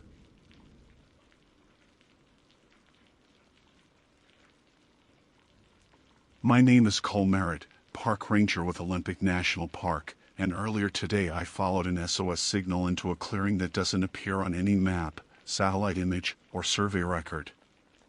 I've been in this job for 11 years, long enough to trust my compass, my training, and my own instincts, but nothing prepared me for what waited in that forest. I'm writing this now from the station's briefing room, hands still shaking, uniform still damp from the fog that clung to me like a living thing. I'm not filing this as an official report yet, because I don't know what it was I saw, or whether filing it would make it worse. The call came in at 9:14 this morning, an automated SOS burst, the type that pings coordinates every 60 seconds until the device dies or is manually shut off. The hiker's name was Dylan Carr, a solo backpacker scheduled to exit the Owl River Trail yesterday but never checked back in. We get plenty of late exits, but his family pressured dispatch, and policy requires we respond to any verified distress signal, even if it's just a dropped pack or a low battery. The odd part was the coordinates. They didn't line up with any trail, campsite, or even an unofficial junction. The location sat square inside a dense swath of old-growth hemlock, an area so tangled with deadfall that even experienced rangers avoid it. I left the station with a radio, my GPS, my pack, and a bad feeling I couldn't shake. The weather was cooperative enough at first, thin fog, low clouds, nothing unusual for this time of year. The deeper I went, the quieter everything became. No woodpeckers, no wind nudging the canopies, not even the distant rush of the river. Just my boots, compressing needles, and damp soil. The signal's ping was steady, each update drawing me into terrain that felt older than the rest of the forest, as if it had been left untouched for centuries. I checked the map twice, then a third time, then stopped checking altogether because every time I looked, the contours made less sense, the ridges appearing shallower, the slope angles flattening out where I knew they should rise. By the time I reached the coordinates, something was already wrong. The fog had thickened behind me, but ahead of me, maybe 20 feet, was a clearing. A perfect circle. Grass, short and bright. Not a single fallen branch. No stumps, no exposed root systems, nothing to indicate trees had ever grown there. It looked like a meadow placed in the wrong world, a clearing cut by someone with tools we don't have or patience we can't imagine. I stood there for a long while, unsure if I should step forward or call it in. The clearing wasn't large, maybe 30 yards across, and though the fog curled along the tree line behind me, the interior of the circle was strangely clear. The SOS device lay in the center. I walked out to it slowly, one step at a time, noticing how the air temperature shifted as I crossed the threshold. The forest behind me muffled itself even further, as though the trees were closing ranks. The grass cushioned each footfall like I was stepping on foam, too soft for native growth. The device was a standard personal locator beacon, scuffed, intact, and flashing its automated distress pattern. No blood. No torn fabric. No footprints, not even Dylan's. The grass wasn't bent or parted anywhere except where I had walked. Nothing else had disturbed it. I crouched, picked up the beacon, and turned it over. It wasn't broken. It wasn't glitching. Someone had activated it on purpose. The last ping before I shut it down read the same coordinates I was standing in. And then I felt it, a shift in pressure, like the moment before a storm breaks. I lifted my head and scanned the clearing again, slower this time, trying to understand what felt off. And then it clicked. Sound. There wasn't any. No ambient forest hum, no echo of distant streams, not even the buzz of insects. My own breathing felt too loud in my ears. The clearing had swallowed everything else. I turned back toward the direction I'd come from, but the fog was thicker now, walling the space off behind me like a curtain. I couldn't even see the tree trunks anymore. Just pale gray, dense and unmoving. I forced myself to step back, retracing my prints. My radio crackled once, sharp, like someone brushing against the mic. I raised it, trying to reach dispatch, but all I got was a faint hiss, then a soft, rhythmic clicking that didn't match any known interference pattern. 3 clicks. Pause. 3 clicks. Pause. 3 clicks. My thumb froze on the transmit button. Because that pattern wasn't random. It was deliberate. And it was coming through on an emergency channel that only rangers use. I backed up another step, then another, and that's when the smell hit me, earthy, deep, almost metallic. Not blood. Not rot. Something older. A scent that didn't belong to a forest but to something buried. The fog behind me churned once, as if exhaling. I turned. There was someone standing at the edge of the clearing. But only for a second. Just a dark outline, human-sized, unmoving. No features. No color. As soon as my eyes locked onto it, the figure slipped back into the fog, swallowed in an instant. I didn't hear footsteps. Didn't hear branches breaking. It didn't move like a person moves. I knew then that Dylan wasn't in that clearing. Something else was. I forced myself not to run. Panic gets people killed faster than anything in these woods. I kept my pace steady, my breath controlled, and reached the tree line with my radio still hissing clicks. The temperature shifted again as I broke the circle warmer, somehow, and with that, the sound of the forest abruptly returned. Birds. Wind. The distant river. All of it crashing back at once, so sudden it made my knees lock. When I finally forced myself to look back, the clearing was gone. Not fogged over. Not hidden. Gone. Just unbroken old-growth forest, dense and wild, exactly as it had always been on every map, every survey, every decade-old ranger's memory. The grass I'd stepped on had vanished. My footprints were gone. The space didn't exist anymore. But the beacon was still in my hand. Part of me wanted to leave right then, but protocol wouldn't let me. A missing hiker is a missing hiker, and I owed Dylan my due diligence. I marked the coordinates again, more out of spite than hope. The GPS reading came back normal, just a patch of forest where I'd apparently imagined everything. But the beacon, that was real. So were the 3 clicks still coming through my radio, steady as a pulse. I followed what should have been a straight return path, but it wasn't straight anymore. The trees leaned closer together. The ground sloped where it should have leveled. Shadows fell in ways that didn't match the time of day. I don't spook easy, but something about the forest felt wrong, like it was rearranging itself a few feet at a time when I wasn't looking. Half an hour later, I found a footprint. One. Deep, sharply outlined in damp soil, too fresh to be older than a few hours. Dylan's size, based on the missing person's form. I crouched to study it, relief creeping in despite everything until I realized the direction it faced. Toward me. As if he'd been standing right there. Watching. A branch snapped behind me. Not a big one. Not heavy. Just enough weight to show intention. I lifted my head slowly, pulse rising, and scanned the trees.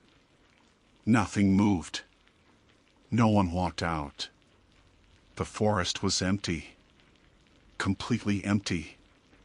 Then my radio cut the clicking and replaced it with something else. Breathing. Slow. Measured. Too close to the mic, too close to be accidental. I lifted the radio halfway to my mouth before the breathing shifted. Exhale, inhale, pause, and then a voice scraped through the channel, low and strained, as if forcing itself through static. Don't mark it. I froze. Every muscle in my body locked. The voice wasn't Dylan's. It wasn't anyone I recognized. But it spoke like it knew what I had done. Like it had watched me record the coordinates. Like it had followed every step I'd taken out of the clearing that no longer existed. The radio clicked once more. Then silence. I didn't speak for the rest of the hike out. I didn't break into a run, no matter how much my legs begged. I didn't check behind me again. When I reached the main trail, the forest felt normal. Just a place again. Just trees and air and morning light. The distortion, the silence, the clearing, it all stayed behind me, like a train that didn't want to follow into daylight. Back at the station, I ran the beacon's serial number. It wasn't Dylan's. Dylan never carried one. His pack list, confirmed by his sister, didn't include any emergency beacon at all. Yet the device is sitting on the table in front of me right now, still scuffed, still intact, still real. And it activated itself at 9:14 this morning. Dylan is still missing. The search team convenes in an hour. And the coordinates are still saved in my GPS, even though the forest swallows them every time I try to go back. I don't know what waits in that clearing. I only know it wanted me to find it once. And it doesn't want me to mark it again.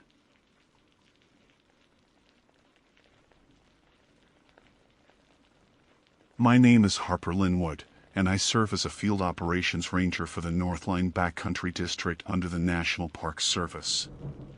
At approximately 14:22 hours today, I was dispatched to investigate a distress beacon registered to a solo hiker named Darren Pike, age 34, last known location somewhere off the Hollow Creek Spur. I'm noting all of this because the circumstances surrounding the call are irregular, and the data file attached to the beacon, the short burst of audio before the signal dropped, contains something that I have never encountered in my 12 years working this job. I'm writing this while everything is still fresh, while I'm still in the field, because I need an accurate account of each detail. There isn't room for misremembering, not with what I think I just heard. The initial ping placed his beacon in a drainage 2 miles off trail, right at the base of a shale wall. Thick canopy up top blocked any aerial view, so ground response was the only option. GPS gave me a tight grid, so the approach was methodical and uneventful until I breached the final 50-meter radius. That was when my radio clicked on, unprompted, not on the channel I had set, not even configured for the frequency the distress call used. It switched over as if someone had reached through the static itself and slid the dial by hand. The speaker crackled, then flattened, then expelled a sound that I'd only heard once before while reviewing the audio file attached to Darren's beacon, except this time, the sound wasn't normal. It was a scream, unmistakably human. And it was playing backward. I froze exactly where I was, boots sinking into the soft moss by the creek's edge, because every instinct I had said to stop and reassess. The scream wasn't digitally reversed. I would have caught the telltale pitch warping and synthetic smear. This was cleaner, deeper, like someone actually screaming backward with a throat not built for the direction it was being used. I know how insane that sounds, and I'm aware this report is going to go under review, but I'm not adjusting the wording. What I heard, what my radio transmitted without my interaction, was an organic sound traveling in reverse time. The moment my rational mind tried to frame that sentence, I forced myself to keep moving forward. Emotional paralysis kills more people out here than wildlife or falls. I pushed along the creek bed, tracking the GPS until I saw something that immediately explained why the beacon signal had been so strong. Darren's device was propped against a down log in the middle of a clearing that, according to our official topographic records, does not exist. I cross-referenced terrain features in my head. Hollow Creek doesn't open into any grassed area until nearly half a mile south. Yet this place was broad, circular, unnervingly regular. Too even. Too neat. The moment I stepped into it, the air pressure shifted. Not violently, but like crossing the threshold of a sealed building. You know that subtle change you feel stepping from outdoors to indoors? The clearing gave that sensation. It wasn't the temperature or the humidity. It was something more unconscious, something inside the body recognizing a boundary. Darren's beacon still blinked. The LED pulsed bright and steady, meaning the device was operational. But the casing had deep scratches, fresh gouges that weren't there when he checked out at the ranger station 3 days ago. I crouched beside it, lifted it carefully, confirmed no visible blood or structural break. The moment my fingers brushed the metal, my radio hissed again. Only this time, it wasn't the backward scream. It was the same scream, normal, forward, but muted, distant, like it had been recorded from underwater. I felt that sound in my teeth. I straightened, pivoted slowly, taking in the perimeter. The clearing was ringed with fir trees grown so uniformly that they formed the illusion of a wall. No footprints besides mine. No broken branches. No drag marks. No signs of wildlife. No evidence of Darren having ever been here. Yet his beacon sat perfectly centered, as if placed deliberately. I tried contacting base, but my transmission wouldn't push. No error message, just silence. I switched channels. Nothing. I turned my radio fully off and back on, and it powered up on its own to the channel I hadn't selected, playing a sound so faint I leaned in just to determine what it was. Breathing. Not heavy. Not panicked. Slow. Wet. Something was breathing into the microphone of a device that wasn't mine. I rotated, scanning the tree line. The clearing felt tight suddenly. Oppressive. Like everything surrounding me was leaning inward by a degree. I don't believe in supernatural explanations, and I've seen enough real-world disasters to avoid jumping to irrational conclusions. But something about that breathing hit a primitive part of the brain that doesn't follow reason. It felt wrong. Predatory. It felt like something was inhaling the space around me, tasting the air for where I stood. I started moving again, circling outward, widening my search radius, calling Darren's name even though my voice sounded muted the second it left my throat. The acoustics were wrong. Sound didn't behave naturally here. My calls didn't echo, they dissolved. Then my radio clicked once, sharply, like a tongue pressing against the roof of a mouth. Then silence. But not an empty silence. A listening silence. And that was when I realized I was no longer alone inside the clearing. I didn't turn immediately. Every ranger learns the same counterintuitive rule: do not jerk your head when you sense movement behind you. Fast, prey-like reactions draw pursuit. Instead, I shifted my posture just enough to make it look like I was assessing the tree line, letting my peripheral vision widen and sweep the edges. There was no visual confirmation, no figure stepping into view, no shadow drifting out from behind a trunk, but the sensation of presence sharpened. It was centered directly behind me, too close, closer than any noise would have allowed without detection. The worst part was the temperature. The air behind my neck cooled a fraction of a degree, like someone exhaling deliberately onto my skin. I forced my breathing steady. The human mind can misinterpret forest anomalies, barometric dips, wind tunnels, auditory refraction. But this didn't fit any atmospheric model. This was targeted. Intentional. When I finally pivoted, the clearing remained empty. But the beacon had moved. It now sat 3 feet to the left of where I'd placed it, angled toward me slightly, like someone had set it down and nudged it for emphasis. I stared at it, blinked hard, looked again. It hadn't rolled, no slopes, no momentum path. It had relocated purposefully. I recorded the observation verbally. Object displacement detected. No visible agent. My voice shook and I hated that it did. A single tone chimed through the radio, then one short, high beep, followed by a scratch of static that somehow carried intention. I'd heard interference thousands of times, and this wasn't white noise. It was a pattern. Not Morse. Not any formal coded sequence. But it was too rhythmic to be random. 3 pulses. A gap. 2 pulses. A longer gap. 4 pulses. Then absolute quiet. The clearing dimmed slightly as a cloud crossed overhead, but the shadow hung unnaturally long, like the sky hadn't decided whether the light should return. I scanned the edges again, trajectory mapping possible exit routes if I needed them.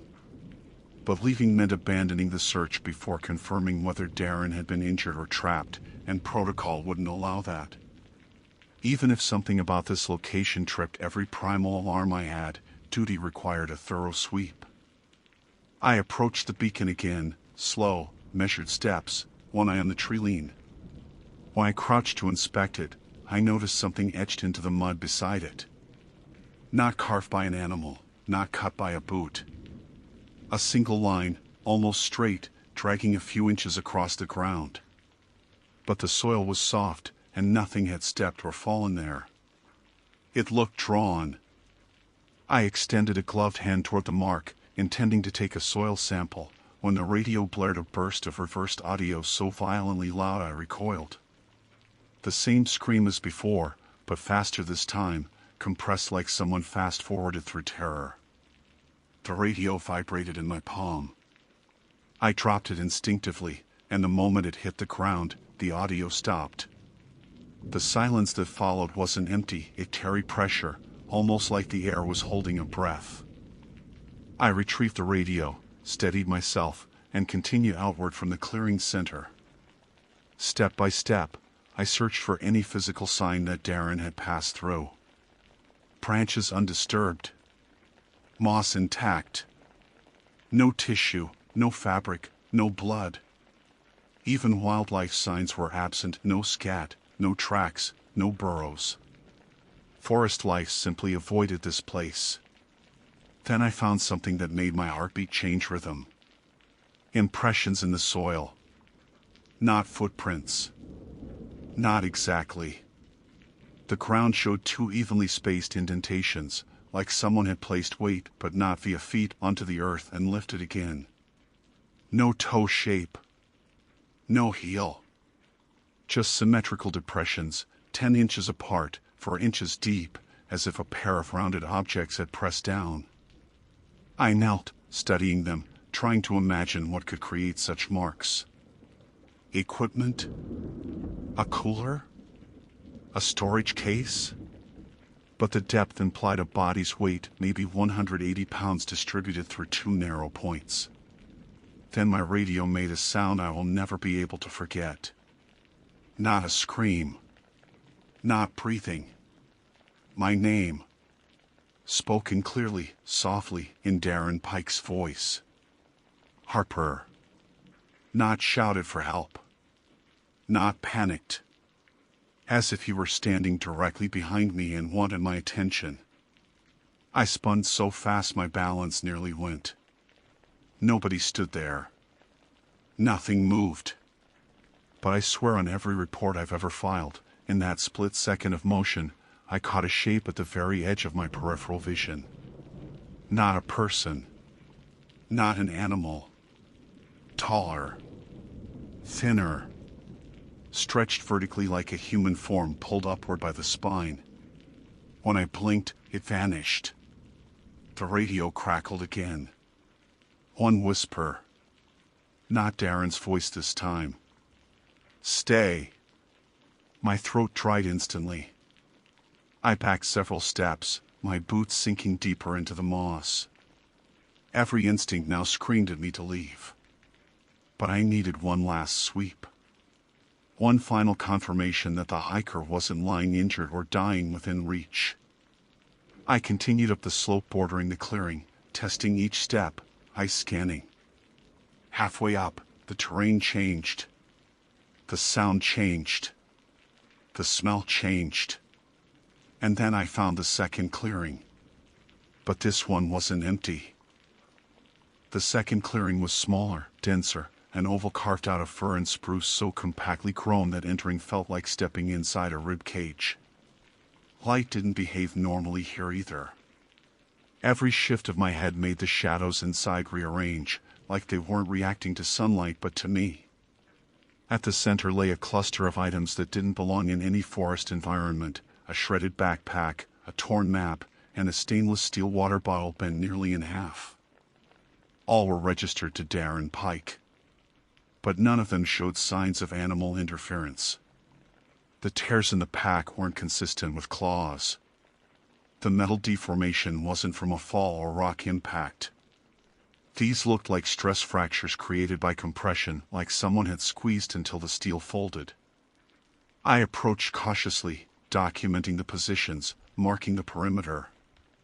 The backpack rested atop an oddly smooth patch of earth, circular, 3 feet wide. The soil here wasn't like the surrounding forest loam.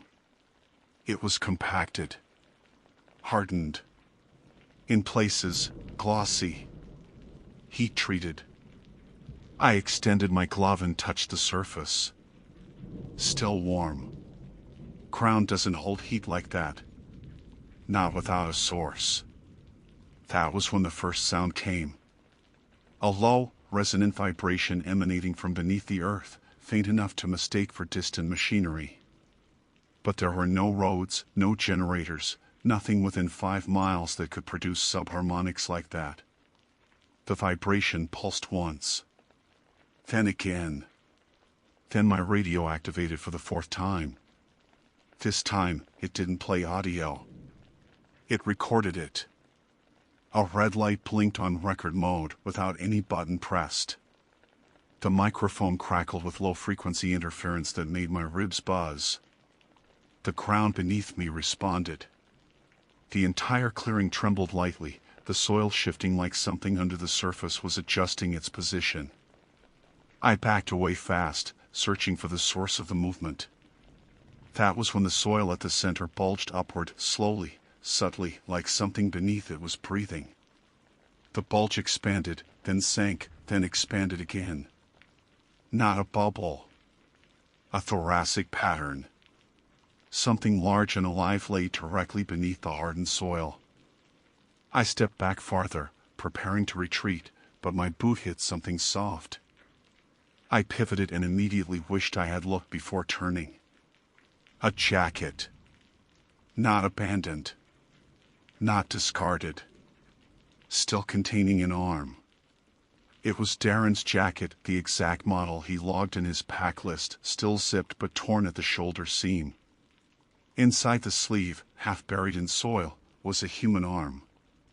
No decomposition. No scavenging damage. The skin was pale, clean, unbroken. But the pose made no sense. The angle of the limb suggested it extended into the ground, not beneath it, like the earth had simply risen around it and solidified. I knelt despite every warning bell screaming at me, brushing back soil until the shape clarified. The arm went down farther than it should. Much farther. The body attached wasn't horizontal. It was vertical. Buried upright. Only the arm remained above the surface. I forced myself to continue clearing dirt until the shape became recognizable. The wrist, the forearm, the elbow, all intact. All positioned as if the person had simply reached upward before the soil hardened around them. A sound escaped me, something between disbelief and nausea. I rechecked the ID tag on the jacket 3 times to be sure. It was his. I reached for my radio to call base again. Protocol now demanded an emergency escalation, but the radio didn't allow it. The device buzzed violently in my palm, screen glitching, until a waveform appeared. A simple sine wave, then a spike.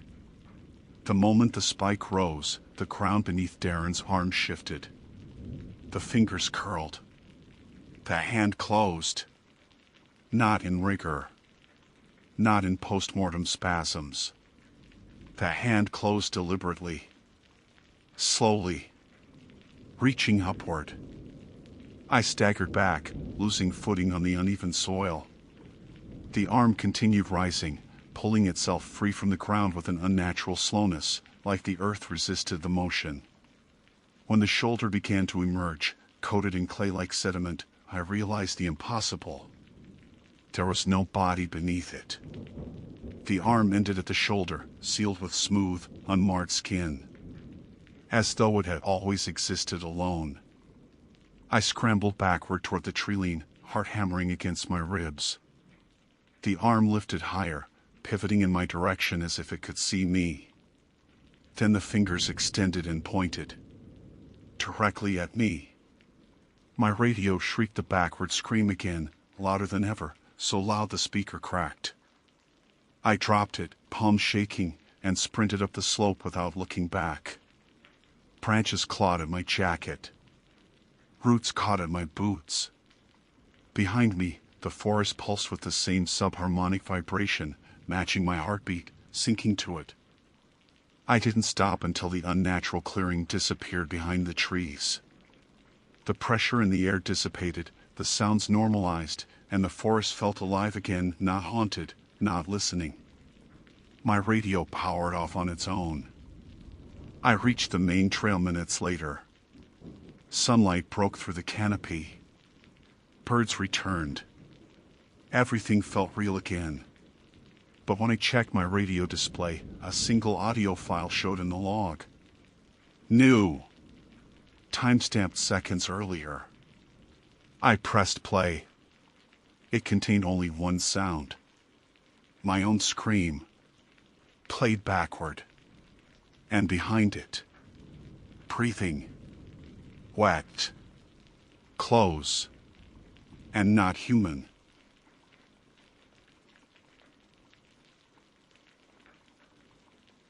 My name is Ranger Felix Durant, Wildlife and Missing Persons Response, Angeles National Forest Division. As of the date of this report, I am submitting a full account of the incident that occurred within the Upper San Gabriel backcountry, involving an SOS signal that, according to all available data, did not originate from any device carried by the missing hiker it referenced. For record purposes, the individual in question was listed as Daniel Kerr, age 32, last known location near the Cooper Canyon trailhead. I am writing this as professionally and plainly as possible, though I understand how unbelievable portions of this will sound. It was all supposed to be a simple welfare check, one of those routine calls we clear by early afternoon. But the moment our equipment registered that SOS, everything felt wrong. There was no transmission source. No radio ID.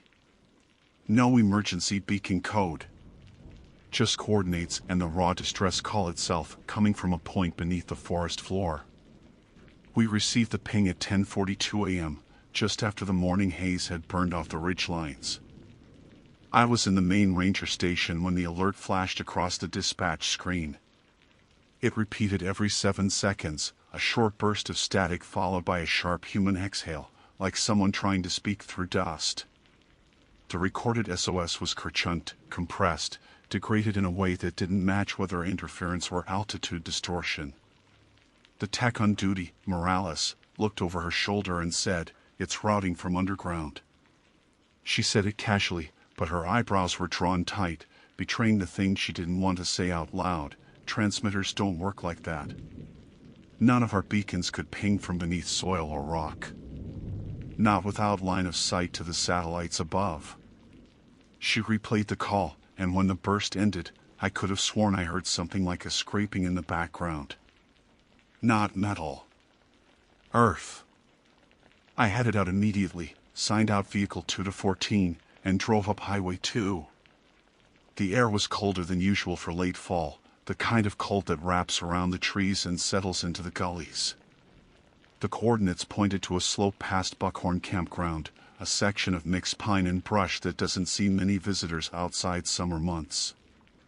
I parked near a turnout, strapped on my pack, and started downhill. As soon as I left the road, an uneasiness crept in. I've worked this forest 7 years. I know its smells, its rhythms, its moods. But the quiet that hugged me as I descended felt suffocating. Even birdsong was muted, like sound itself was being pressed down. The SOS repetition in my handheld receiver grew sharper the closer I got.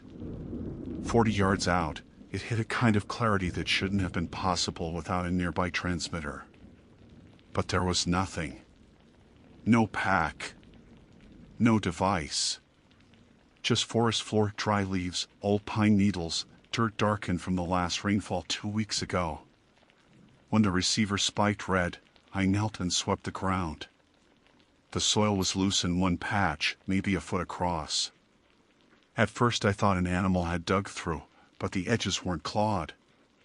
They were clean, straight, like something had pushed outward from below. The next transmission came through stronger. The static burst cracked in my ears, and the quick exhale was unmistakably human, short, panicked, strained. I found myself whispering, "Daniel," even though I knew he couldn't hear me. I scanned the area. No sinkhole. No pit. No disturbed earth beyond that small patch. I removed my gloves, pressed my fingertips to the soil, and the dirt pulsed, not vibrated, pulsed, like something shifted a few inches deeper. I jerked my hand back and steadied my breathing. My radio clicked, but no one spoke. I called into Morales to confirm if the signal was still active. She said, "Copy." Still receiving it. Strength increasing. Increasing. Like whatever was broadcasting was rising toward the surface. The light changed as clouds drifted across the sun, cooling the slope even further. I swept the area again and noticed something else, a faint indentation stretching between the trees, maybe 3 feet long. A track of some kind, pressed into the soil. But no tread marks, no boot pattern, no claw. Just a flat, smooth depression. My first thought was a collapsed root. My second, less pleasant, was a body. But when I probed gently with my multi-tool, the dirt moved too easily, like something had tunneled through recently. And the soil temperature was oddly warm. Not geothermal warm. More like the heat of skin. The SOS burst again. This time, the exhale was longer, followed by a faint choking sound. My instinct screamed at me to call for backup, but protocol dictated visual confirmation before escalating. And part of me, stupidly, maybe truly believed Daniel might still be alive down there. Maybe trapped in a collapsed mine shaft or old irrigation tunnel. There are remnants of those throughout the Angeles if you know where to look. So I dug. I didn't have a shovel, only my gloves and multi-tool, but I scraped through the top layer quickly. Beneath the first inch was compacted soil. Beneath that, something wooden. My pulse kicked. Wood meant structure. Structure meant air pockets. Air pockets meant maybe someone survived. I brushed more soil aside until a narrow plank was exposed. Weathered, splintered, old as hell. Definitely human-made. A buried boardwalk? A collapsed ranger structure from decades past? I didn't know. I leaned closer, clearing another strip, when the wood knocked. Not cracked. Not shifted. Knocked. 3 slow, deliberate taps from the underside. My breath froze. The forest around me held its silence, and every muscle in my body tightened. I whispered, "Daniel, is that you?" Another 3 taps. Same rhythm. Same strength. Too measured for panic. Too calm to be a trapped man's frantic attempt. I lowered my face closer to the plank. And something below inhaled. I shot backward so fast I nearly fell into the brush behind me. The inhalation sounded closer than any survivor should have been in a sealed void. A dragging inhale that pulled through grit, as though the air itself had to scrape its way into lungs beneath the surface. I steadied my shaking hands and radioed dispatch immediately. Possible entrapment. Subsurface cavity. Sending coordinates. My voice warbled despite my effort to control it. Morales acknowledged and added that the SOS signal had begun to distort again, cycling between bursts of static and what she described as something like movement. I returned to the plank cautiously. The air above it felt warmer now, like heat rising from a vent.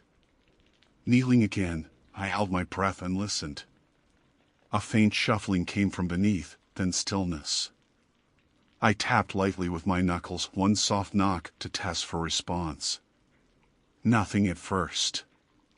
Then 2 taps echoed back, slower this time, weaker, as though whatever answered wasn't imitating me, but warning.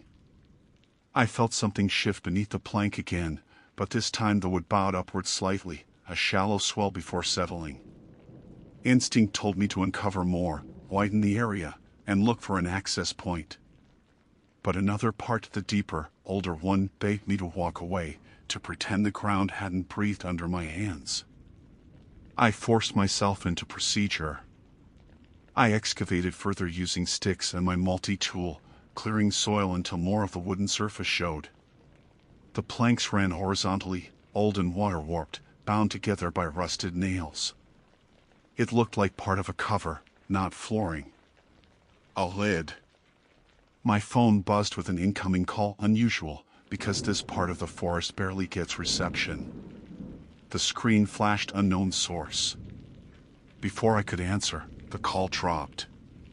Then the SOS ping in my receiver spiked so sharply it whined. The distortion rippled through the speaker in a fast trembling burst, like the signal was being dragged upward through layers of interference. I lifted my handheld. The display flickered. Numbers scrolled erratically before settling on a new coordinate 6 feet west of the original marker. Whatever was under the ground had moved. I stood quickly, scanning the forest. No animals darting. No wind. Nothing except that patch of shifting soil, now larger, the depression elongating toward a nearby pine. I called dispatch again and requested immediate SAR support. Morales paused and said, "Felix, check your GPS." Her voice carried a tightness that told me she was looking at something she didn't like. I checked. My coordinates showed I was standing 12 feet east of where I knew I'd been seconds ago. My receiver showed I was standing still. My phone showed I was drifting. And my compass needle trembled like it was being nudged by a magnet under the ground. I crouched again. The soil beneath the pine tree ahead of me quivered, rising slightly like something pushing upward. Then it settled, leaving only a darkened patch where the pine needles had shifted. Another SOS burst, louder, followed by a faint grunt. Human. Male. Pained. Then a sound I still can't describe, a dragging, sliding motion mixed with a low murmur, too muffled to be speech but too patterned to be random. Something was traveling under the earth toward me. The ground between us began to subtly lift in a serpentine line, disturbing leaves as it approached. I stepped back slowly, whispering, "Stop. Please stop," even though I didn't know who or what I was talking to. The moving bulge halted about 3 feet away. And then the soil split. Just slightly, half an inch at most, but enough for a tuft of dark hair to push through before recoiling like it had been yanked backward. I staggered away, heart pounding so hard I could barely hear myself breathe. The ground sealed almost instantly, leaving only a faint seam. My radio crackled. Felix, SAR ETA is 28 minutes. Hold position. Hold position. I couldn't imagine moving closer, but backing away felt equally dangerous. The thing beneath the ground, whatever it was, had not left. I could hear faint scratching again, the same steady pattern as before, moving beneath the wooden planks I'd uncovered. Desperate for clarity, I lifted one of the looser boards, sliding my multi-tool under the edge to pry it upward. It resisted, then gave with a groan, releasing a puff of stale, warm air that hit my face like breath. And beneath the gap I made, maybe 2 inches wide, I saw movement. Hands. Human hands, pale and dirt-caked, fingers curled inward like they had been cramped for hours. They weren't reaching upward, they were bracing, like someone beneath was trying not to be pulled deeper. One hand twitched violently. The SOS burst played again, louder than ever, and as it did, one of those hands slammed against the underside of the planks in 3 hard, frantic knocks. The sound wasn't asking for rescue. It was begging me to close the board. A muffled voice rose from the cavity, ragged with fear. "Don't open it." The words were barely audible through the wood. "Not me. Not me." Before I could respond, something below grabbed that trembling wrist and yanked hard. The hand vanished. The board shuddered. The soil to my left bulged again as something massive slid toward a new direction. And the voice, Daniel's voice, screamed in a choking, desperate cry that cut off so abruptly it might as well have been swallowed. The scream jolted me into action. I dropped the board and scrambled backward, grabbing my radio with shaking hands. "Dispatch, the subject is underground, active movement, possible cave-in or tunnel collapse, unknown entity present." I didn't know what else to call it. Morales tried to answer, but her voice dissolved into static, then into the same SOS distortion that had been playing in my receiver. It wasn't feedback or cross-signal interference. It was as if the forest itself had started broadcasting. The soil tremor grew stronger under my boots. Not enough to unsteady me, but enough to feel like something was shifting a dozen feet down. I circled the disturbed area, searching for any logical access point, an old drainage shaft, an abandoned culvert, a forgotten maintenance tunnel, anything that could connect Daniel Kerr to the ground beneath me. But nothing about the terrain made sense. No historical survey had ever reported subsurface structures here. No mines. No bunkers. No root cellars. Just untouched soil and pine growth. The slight seam where the ground had split remained visible. I approached it as carefully as my fear allowed. Kneeling, I pressed a hand near the seam. Warm again. So warm it felt like pressing my palm to someone's back. The ground pulsed once more. No, I jumped back, breath catching in my throat. The pulse didn't come from movement. It was a heartbeat. Slow. Powerful. Singular. Something beneath me was alive. And then my receiver emitted a human voice, clear, desperate, terrified. "Ranger Durant, help, please." It was Daniel, without question. Not distorted. Not mechanical. Not played back. He was speaking directly into the signal source. But he had no device. No radio. No beacon. The voice came again, trembling. "It has me, I'm under, I can't, it keeps pulling." "Daniel. Can you hear me?" I yelled into the trees, feeling ridiculous and terrified at the same time. "Are you injured? Where exactly are you?" His answer came with agonizing clarity. Everywhere. Static swallowed the last syllable. Not loud static, heavy static. Thick. Like something exhaling into the frequency itself. The bulging soil shifted again, faster this time, moving beneath the surface in an erratic, darting pattern. Not linear like an animal burrow. Not steady like a tunnel collapse. It moved like something searching. Sweeping. Mapping. And it stopped exactly where I had been kneeling. A faint tapping rose from below. Slow. Calculated. 5 taps, spaced evenly. Not Daniel's rhythm. I backed away. The earth split again, this time with a soft tearing sound, as though roots were snapping beneath pressure. A crack no wider than my thumb opened, and from within, a whisper rose. Not a voice.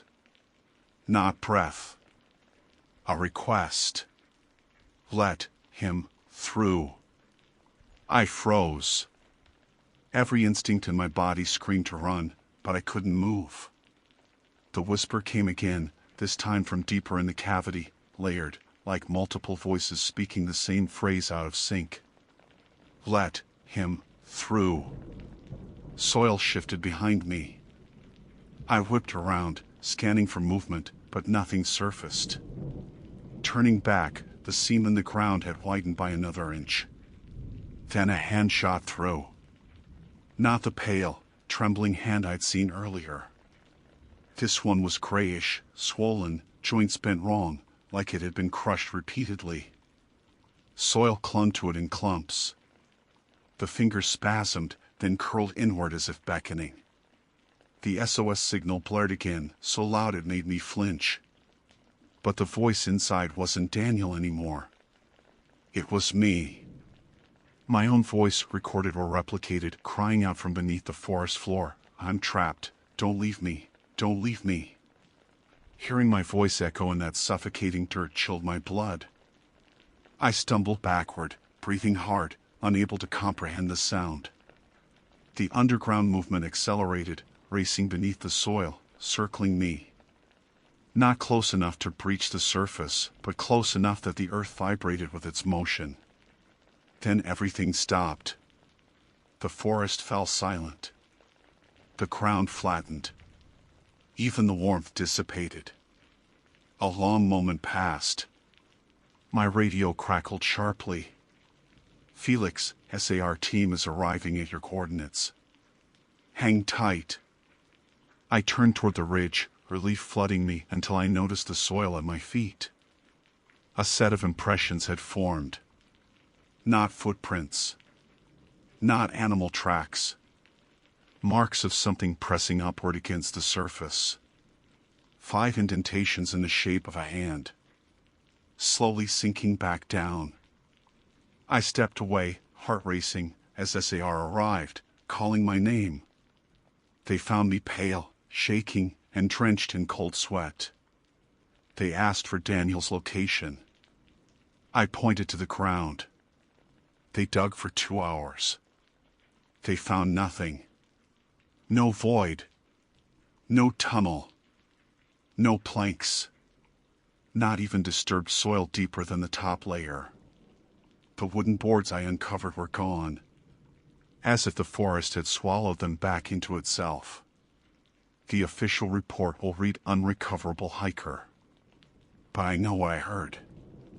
I know what moved beneath me. And late tonight, hours after we cleared the scene, my handheld receiver turned itself on. And Daniel Kerr whispered through the static. Still here. Then, faintly beneath his voice, something else whispered back.